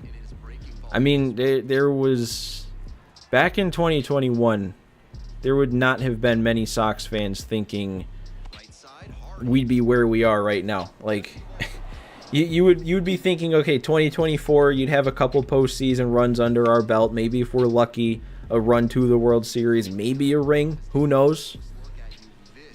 Not even close.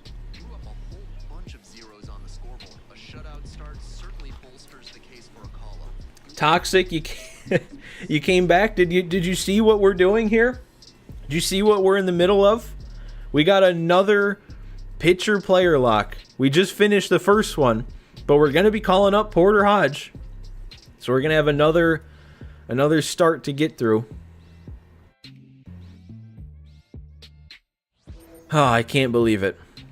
I can't believe that we got another shot with Porter Hodge and he actually came through. Like, talk about redemption. He just came back after failing the only pitcher player lock I can ever remember failing and threw a complete game shutout.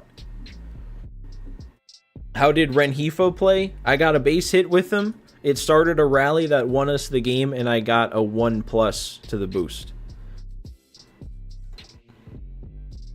When they made the postseason in 21, you were planning to see him, but you were busy. They also played, what, 2 games at home? One night game, and then the next day they played, it was like early-ish in the day, I remember. We better see another trade pop up too here. It's been a while without a trade, and they just told me to set up our trade management. I already have it all set up. We're 5 games in front now over the Cardinals. Feels like we should be further out in front, really, but I don't know. What's the stat about Moncada, Eloy, and Robert that they played like 70 games together in 3 to 4 years? I don't even remember the exact amount. I just know that there was a point in time where if you included Grandal and probably also Abreu in that, it was like 10, maybe even less. In your White Sox franchise, you got the #1 overall pick. So you were the worst team? That's what that means, right? Or no, it doesn't. They changed the draft lottery, so I guess you don't have to be the worst team to get that.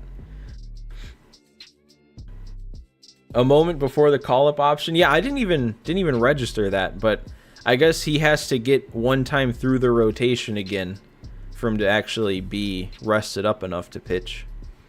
So yeah, I guess we can go here. We can still see what the boost was. We can go into here. That's kind of what I expected, up to a 70 overall, B potential. We should get a chance to call him up probably after this moment. We got to make a comeback against the Brewers. Oh man.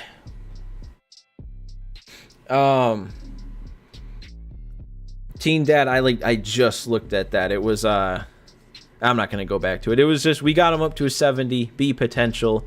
We're not calling him up yet. They didn't give me a chance to yet, but we'll probably see that after this game. You're 50 and 112. That's rough. D to B potential. March to October almost makes you want to ignore C's. They'll still be okay without a fast track. Yeah, that's how it feels sometimes. I've seen C's up to B's, though. It's kind of weird. You'd think if D's go up to B's, then C's could go up to A's, but I feel like even the C's only go up to B's. Or maybe I'm wrong. I don't know. It's been a while since I've seen that. Hear me out. Trade for KB, Rizzo, Baez, and Contreras and run it back. If they gave you that much control, that would be fun to attempt.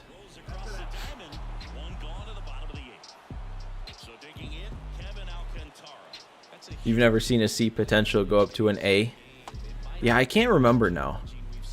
I feel like I've had C potential fast tracks, and I do think they just go up to a B. Perfect plan, can't fail. I have thought it would be kind of fun, either for a video or just myself. I don't even know how I would turn it into a video, but like putting all the White Sox from like the 2021-ish time that are off the team, bringing them all back onto the team in their current state in MLB 24 and seeing what the team does. So like bad Tim Anderson, bad Abreu, bad Jake Berger, Lance Lynn. You were pissed when you found out that SDS removed Ian Anderson from the game? Why would they do that? Just like year to year, or was he in it to start this year? That was a bad take. I don't know what I thought I was seeing there. You feel like you'd only want Rizzo and Contreras at this point? Yeah, probably. Although it'd be fun to have Chris Bryant. It'd be fun to like revive his career a bit. You pretty much always end up fast tracking the worst players because of it. That's probably a better idea if you're doing like multiple seasons. But like for me, I'm only just doing this one season, so.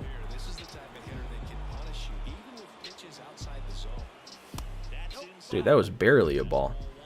I don't know what it is about Brandon Woodruff. I am not reading his fastball that well.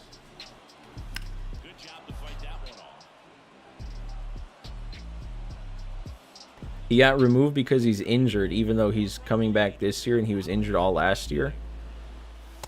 Huh. And they removed him completely from the game or just off the Braves roster? Oh my God, how did I miss that? You're telling me I didn't at least foul that off? Huh. You only play one season, you still think and do everything as if you're playing multiple years? Okay. Why don't you just play multiple years then? Juan Soto's going to the Twins in your franchise? You know, I was thinking the other day too, just with the way that actually I should see who's actually warming up right now. I just kind of by default started pitching with Coulomb. But yeah, I was thinking the other day that like March to October would be the perfect game mode. I was thinking back in the days of like the PSP or the PS Vita, like if I had a handheld game system on like MLB 11 and I could play a March to October while I'm driving with the family on vacation, that would be perfect. Like that would have been the absolute perfect game mode for a handheld version of MLB The Show.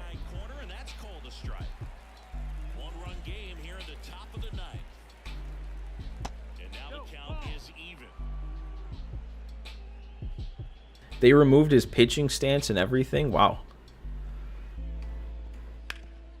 I wonder if it's something to do with like it's probably in whatever contracts go into using likeness and all that sort of stuff. Try to trade for guys with like 2+ years of control. Oh, okay. So that's what you do without playing multiple seasons.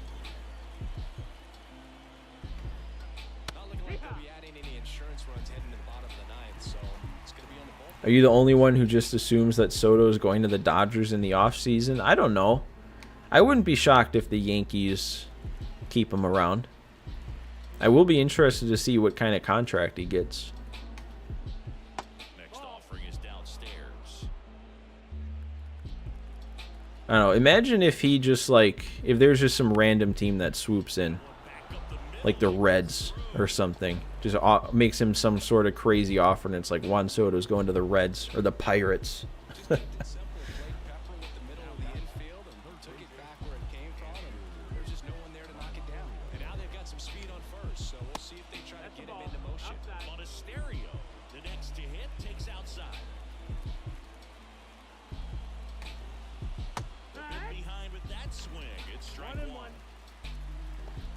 When you first started playing the show in 22, you spent the whole year trying to win one-year World Series with the tank Orioles and failed every time. And then in 23, you did it on like your 3rd attempt.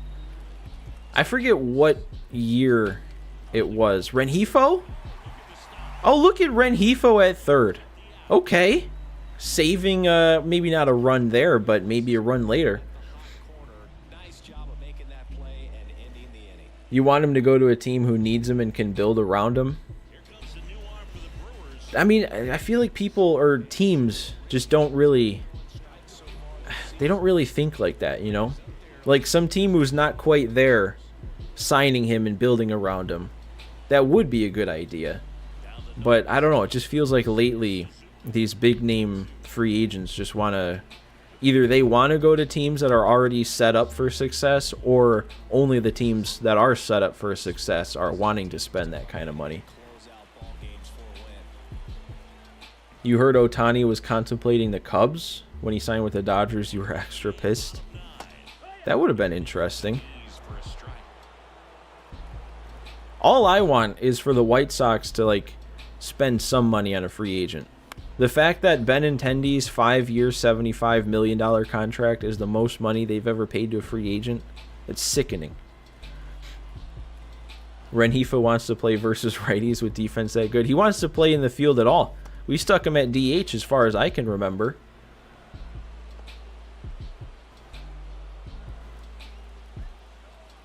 Soto to the Rays. Could you imagine?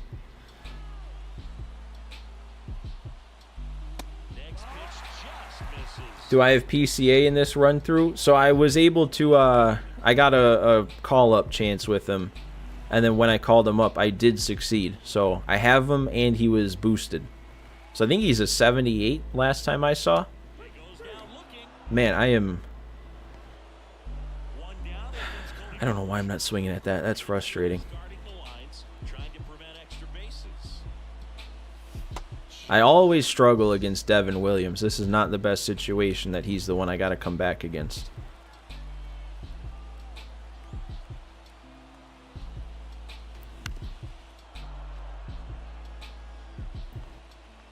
You really hope Soto doesn't test free agency just to extend with the Yankees like Judge. That's such a Scott Boras thing to do.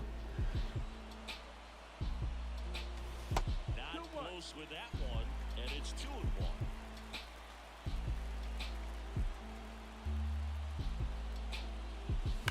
Oh, no. Gotta find a way to keep that fair. That would have been a huge swing.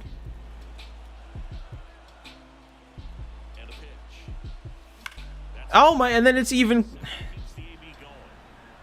closer to being fair. 109. Look at me turning on that up and in.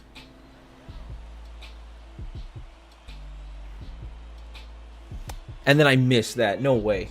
There's no way. I definitely moved the PCI too far down. Timed it up even. Oh my god. Wisdom?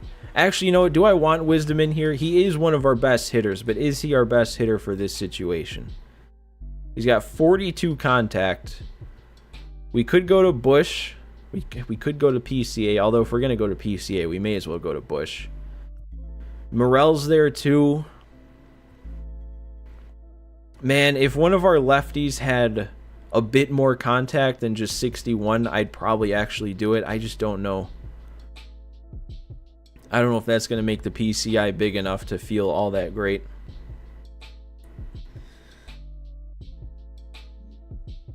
Yeah, I'm just gonna use Wisdom. Maybe I can pull off a miracle swing here. Oh, and I'm missing that again. That time I didn't move the PCI down far enough. You try to adjust, then you overdo it.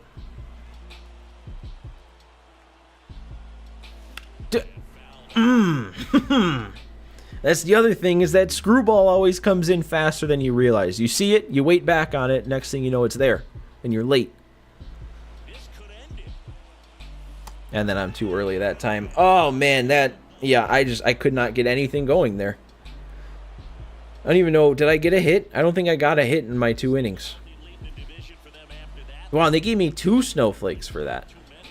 That's rough. That's brutal.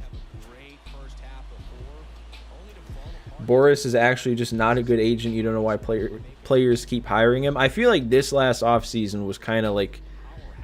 is kind of the point where people started waking up.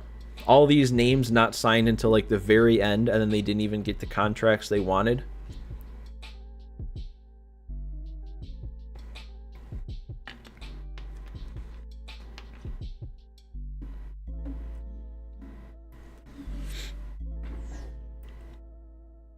Oh, we're gonna flip negative. I didn't... Man. I didn't realize we were that low. Oh, I got something in my throat. I don't know where that came from.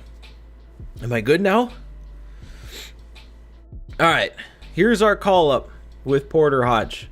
70 overall. B potential now. He turned himself into a top prospect overnight in 1 start. But yeah, we're bringing him up. Yeah,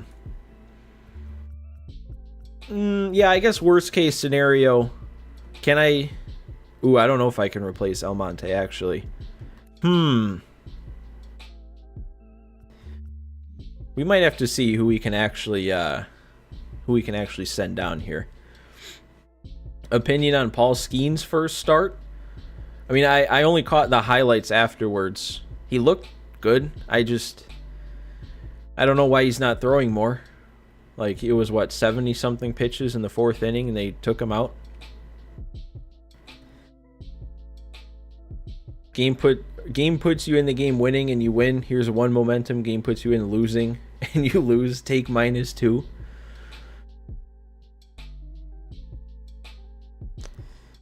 Alright, who can we... Does any of this actually make sense? I mean, if I'm gonna be replacing Jordan Wicks anyway, I guess that's the move to make. It's just I can't mess it up with Hodge then, if I do that. Oh, I'm starting to second guess this now. I kind of automatically assumed I'd be calling up Porter Hodge, but now I don't know. Because if I fail with him in the bigs, then he stays at a 70, and we lose out on probably Jordan Wicks, who would be 4 overall higher. Jordan Wicks has also been solid. He hasn't been great, but he's been solid. What I don't like about Hodge is he only has 43 clutch. I know like all his per-nines are going to go up a bunch if we do get it successfully, but his clutch isn't. It's only going to go up to like a 44. And Wicks has a 76 clutch.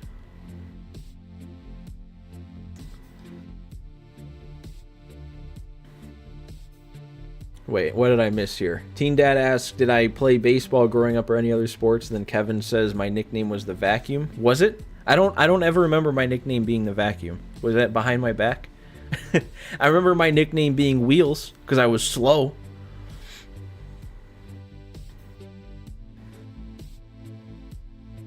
Oh, man. You guys seem to want me to do this. I just don't know if I'm feeling it.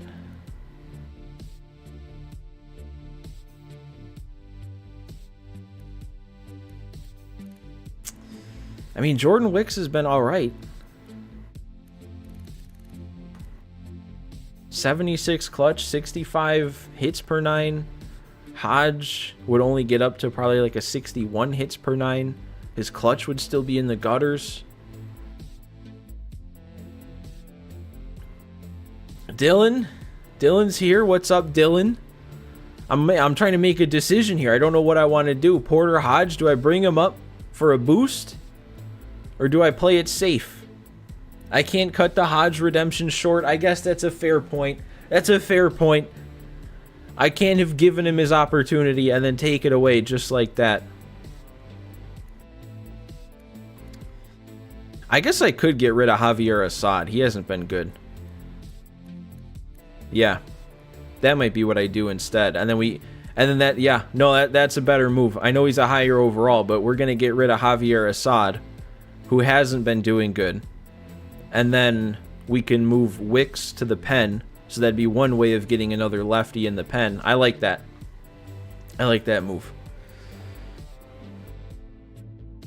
Yeah, that's what I just had that epiphany, Kevin. We need the lefties. So yeah, we're gonna get rid of Assad. Even though I feel like Assad's probably good too in real life, but or he has been good, right? I feel like I always see him doing decent. Maybe not. I don't know. But we're gonna do this. Porter Hodge called up for Javier Assad, and then if we succeed with Hodge, he'll move into the starting rotation. We move Wicks to the bullpen. We get an extra bullpen lefty. I like that.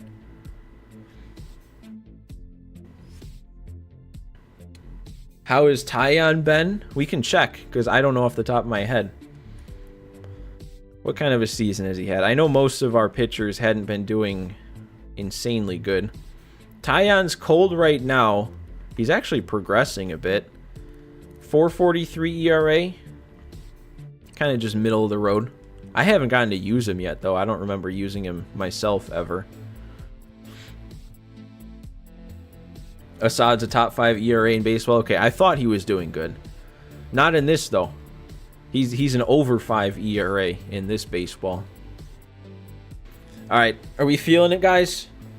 We feeling the Porter Hodge redemption completion here?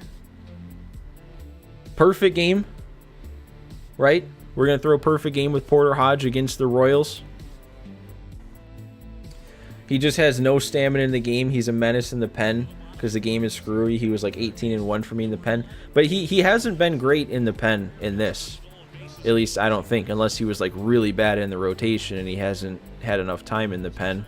Either way, he's gone now. There we go. 1 pitch, 1 out. That's a good start.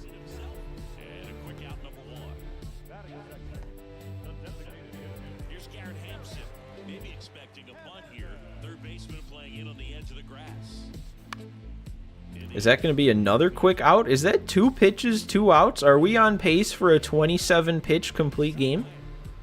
Now here's Bobby Witt Jr.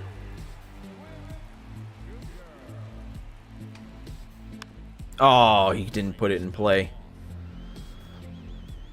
2 outs, base is empty. Hang on.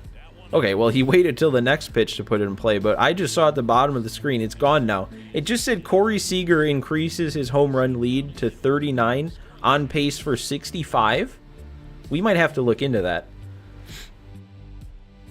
Seeing KC reminds me, do I think KC will be this good all year? I feel like the whole AL Central, besides the White Sox, has just been like weirdly good, and I don't know. I don't know if they'll keep it up. I mean, selfishly, I hope they don't, but I guess you can't have everybody besides the Sox in the AL Central be bad.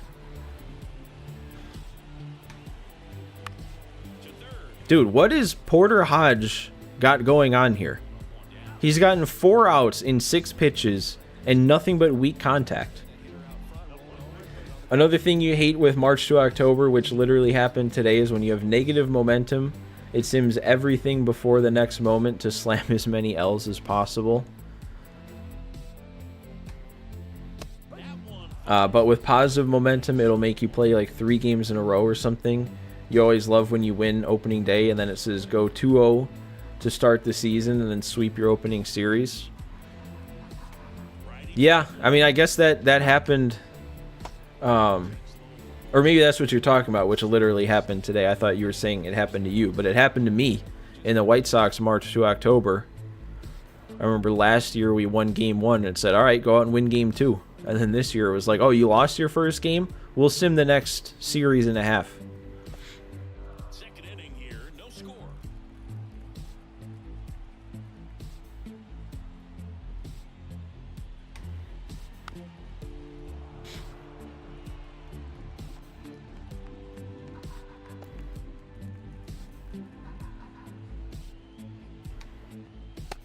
Oh, there we go. Froze him? It took us about as many pitches to get that strikeout as it did to get all of our outs leading up to that point, but we'll take it. Off topic, but just wondering, you love The Walking Dead? I'm assuming at least that's what that means. Am I a fan? I'm not. I've never seen it. It's been on my list. I feel like I got to go back and watch it, but I just never have gotten around to it.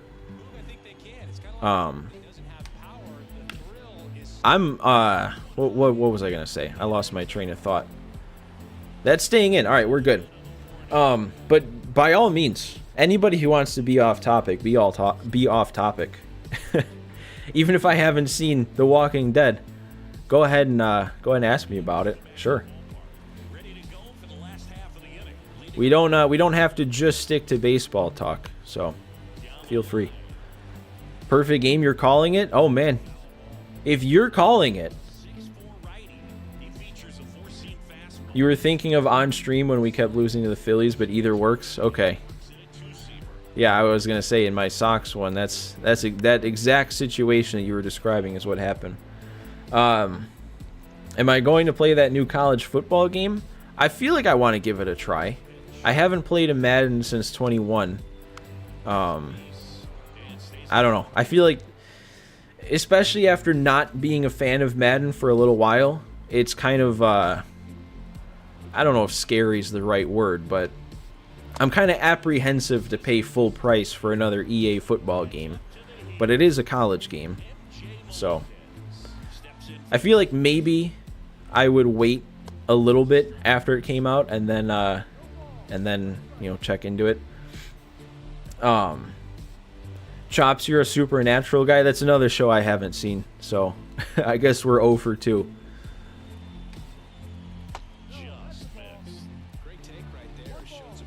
Am I a fan of any college teams? Not really. I'm not super into college sports. I like watching, March Madness. Never really have been too much into college football, but the idea of a college football game sounds kind of fun, so that's pretty much the extent of it.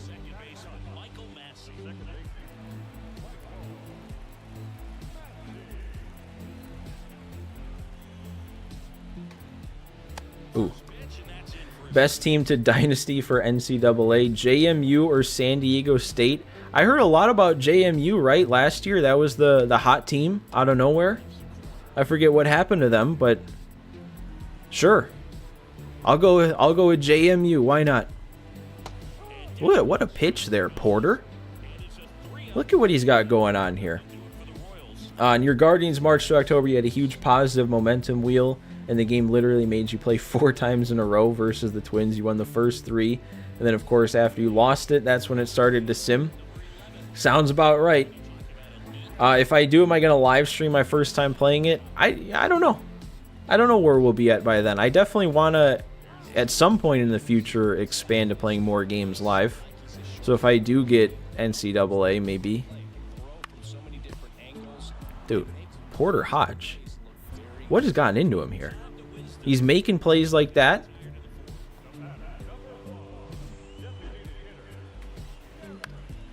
And now the game is actually making you play a full 9-inning game versus the Astros to win the division. That's kind of fun, though, I feel like. Maybe not in the regular season, but I remember a couple of years ago I had to play a Game 7 from start to finish in the World Series. That was a good time. Dude just tried to bunt to break this up. I know it's early, but come on, man.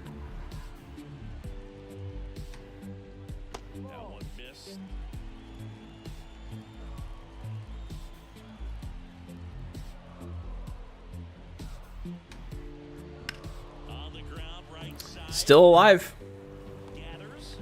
I guess it's kind of funny when I said, you know, feel free to go off topic, and then the first things we talk about are a show I haven't seen, and then college football, which I don't know anything about and pay attention to.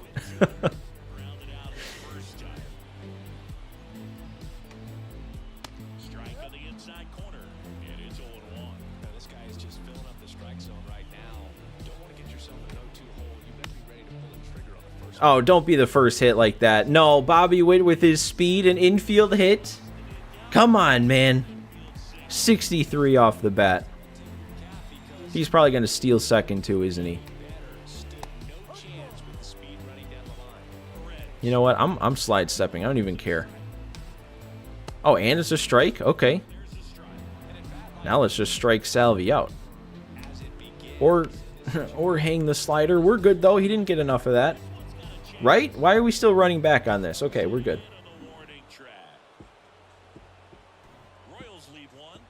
I remember when I had to play a full wildcard game in MLB 20. I think I'm thinking of MLB 20 with the Rangers. That was what I was thinking of. I'm pretty sure it was a full 7-inning game also in the World Series. Or did I say full 7-inning? Full 9-inning game for Game 7 of the World Series. Really curious to see how the NIL and portal will affect the team. Like if you dominate with a 70 overall, does he hit the portal next season? Yeah, see, that's the kind of stuff I don't know enough about. I don't really know anything about in college football, so I could see myself getting frustrated trying to manage all that. It'd be fun if it was franchise or the actual playoffs, but the best part is if you win the division, you clinch the division and play the Twins in the wild card, and if you lose to them, you're the 6th seed and you're playing the Twins. I mean, one of them would be home field advantage and the other wouldn't, right? So there's that you're playing for. Gotta play some NHL, come join north of the border. You can ask Kevin in the chat right now. Him and I used to play some NHL, and all we would do is load in to shootout mode. And just go back and forth with that, controlling the goalies and everything. Does that count as your first missed call? I think it does. You did say you're calling it. It was a crappy way to lose it, but I hate to say it.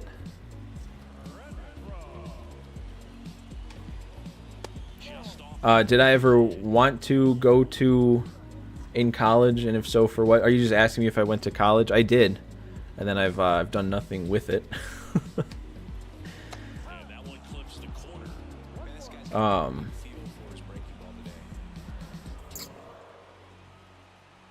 I knew you were gonna say that, Kevin. I knew that was gonna be the first thing you said after we bring up NHL.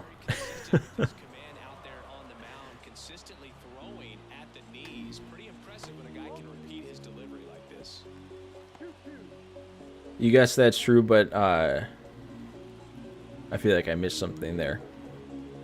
Guardians, tall and short porch, left field like a poor man's version of the Green Monster. Shouldn't have taken the risk. That was a big risk. Oh, about the home field advantage. Yeah.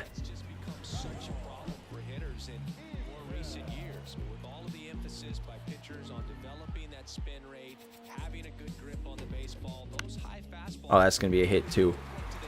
Okay, at least it wasn't just the one infield hit. At least we got another below 70 mile per hour exit velocity as another hit. Have I ever played Dead by Daylight? Oh, man, we're 0 for 3 now. I haven't. I'm pretty sure, though, I had a couple of friends go through a bit of a phase where they played that game, and for some reason, I just never joined in.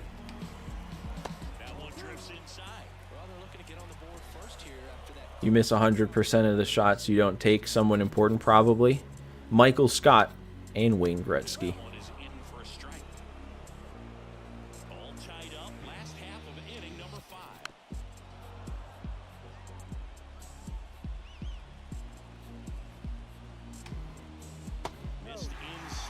Okay, let's not start doing this.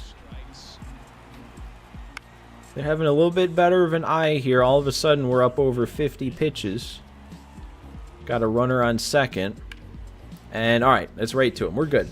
I feel like that out, getting that out there without anything coming around to score kind of secures the boost for Hodge here. Like 5 scoreless innings from this point on. I don't know if we could give up enough runs before they take me out to ruin it. I mean, obviously we're still pitching for like maybe a full 3+ even, but I feel like we've at least secured a 1+ and our attributes.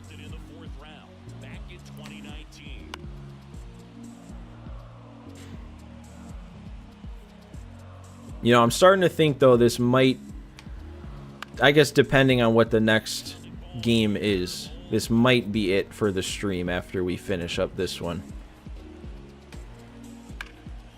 Oh, boy. Oh, boy. Don't let it start now. Don't let it start now, Hodge. I know, no run support for him, man. We need the run support here. Especially if they're going to start seeing him a little bit better and better. That's another one up the middle. I mean, just because I thought we've secured our attribute boost doesn't mean we actually have to start giving up runners like this. Dude, he's... Oh, we got him. Oh, we got him. Okay. I thought he was going to get on. I thought that was going to load the bases. I mean, he still bunched the runners into scoring position, which sucks. At least we got the out, though. What did he just do? Okay, we're good. I mean, we're not good. It gives them a run, but at least it wasn't more.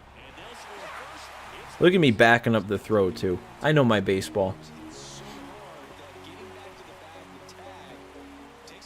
They'll leave me in the 9th with a 133 pitch count. Yeah, they will, won't they? I mean, that's what ruined it in our first go-around with Hodge in the last stream.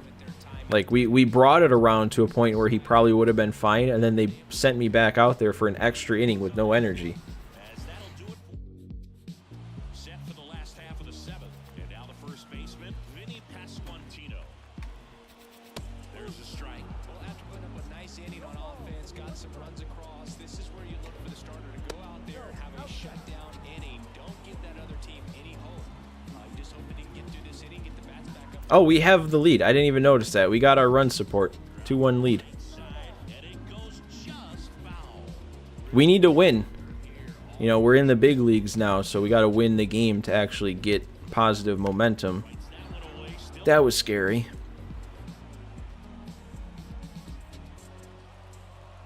Looking to get the tying run on base. He fouls it off. Come on, man. Put him away. Put him away, Hodge. Haven't gone to this yet. Maybe this will get him. That was perfectly placed, but no. 7th pitch of the AB coming up. Get this inside. I don't want it anywhere near the strike zone. And he's still going to foul it off. Oh, boy.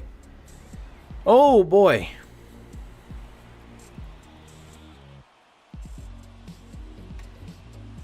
Oh, no.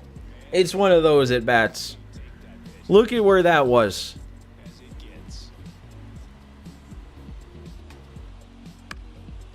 Do I just put him on now so I don't have to deal with this anymore? Oh my god. Here's the 2-2. Fights it off, he'll see another. This is the 11th pitch. Spoils that one and it remains 2-2.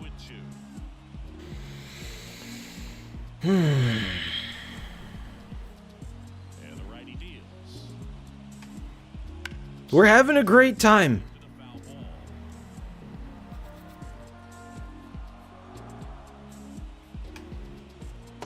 Oh. But I got him. That's the second time. That's the second time I've hit the zone and they didn't ring him up.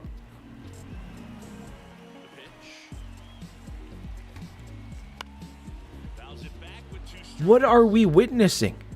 What are we witnessing right now? This is actually the longest at bat I've ever seen. 15 pitches, up and in. We're challenging him. 3-2. And of course we missed the spot, just barely. What even was that? Oh, they're actually taking me out, though? Okay, I won't complain then. I won't complain. If a 15-pitch walk is what it took to get me taken out of the game a little bit early, I'll do that every time. As long as we win. I guess we still got to win the game. We did. Okay, we won the game. So we get the dub with Hodge, too. That's definitely going to get us a boost. Maybe 2? Yeah, a 2+ outing. I'll take it, man. Not every promotion looks this good right out of the gate, but we're really impressed with this one, and he did a fantastic job out there on the ball. Put the team 2 homers for Morel. He drove in all 3. That's a game. all the way around.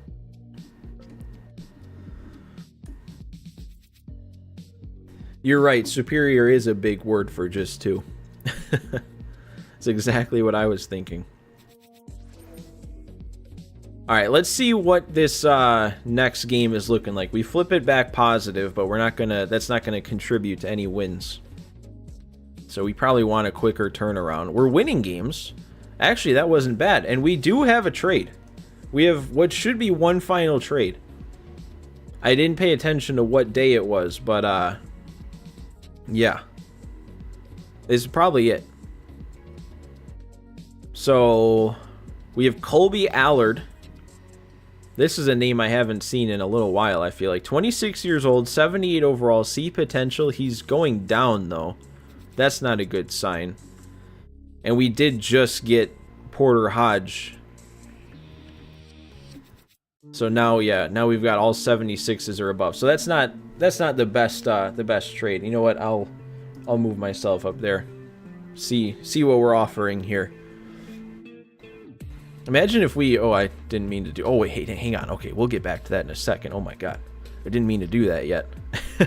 But I was just going to say, imagine if this was the guy we fast-tracked instead. That would have been way better. Now let's talk about who I just saw the Brewers are offering. What is this? What are we seeing here in front of our faces? Devin Williams is being offered in division for like nothing? For 3 C potentials? I guess that's not nothing. These are all pretty solid players, it looks like. But C potentials. I mean, this has to be the move. I guess he's not pitching as well as he has pitched with a 3.11 ERA, but he's still pitching pretty good. Don't even look at the Red Sox trade. I have to look at the Red Sox trade. Who are they offering? Kenley. That's not as good. Even if it takes a little bit less, that is not as good as Devin Williams, even though I have enjoyed using Kenley against the CPU in the past. But no, this has to be the trade we made. I mean, I would have loved a lefty, but if we're being offered somebody like this, how much can I really complain? So yeah. Yeah. Yeah. I'm just curious to see what's going to happen with our bullpen. Like, who's going to get the boot? It'll probably, well... I was going to say it'll probably be Almonte, but I think, yeah, he's a guy with all his options used up. So, are we going to lose Porter Hodge right after we got him? We'll see. We'll see what happens. I mean, I'm not going to decline this trade. So, Devin Williams is coming to the north side here. He's coming to the Chicago Cubs. I shouldn't be shocked by this, especially when we were able to trade for the cover athlete of the game in the White Sox March to October. It kind of blows my mind that a division rival would make this trade. But here we go. We got him. We also won another game. And here's our draft class. And, I mean, who was it? Who is it that said during the draft that Greg Menard is the next superstar? I mean, we're not going to get to see it because I'm not playing past this season, but he's a 90 potential 18-year-old with 63 overall right now in that contact. That was you, Chops? Game saw me try and hit him and felt bad for me. I mean, really. That's like the exact opposite. When I traded for Sean Armstrong earlier, I destroyed him. And then they offered me to him. It's like they saw what I did against him and they're like, okay, we should just put him on your team. This one was the opposite.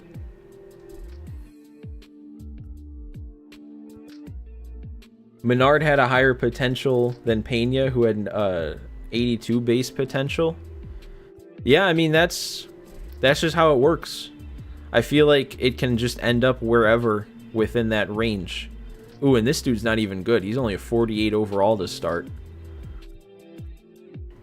Dude, this Greg Menard pick would be so exciting if we were actually like playing further into this one. I'm always curious though to look around the league. Did we get any generational picks? Brewers had a pretty good draft. I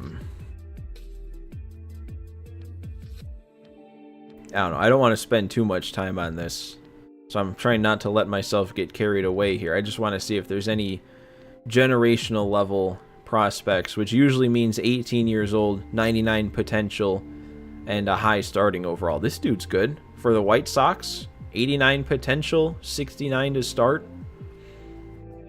This dude way down there, 92 potential. Not bad. This dude's good for Cleveland.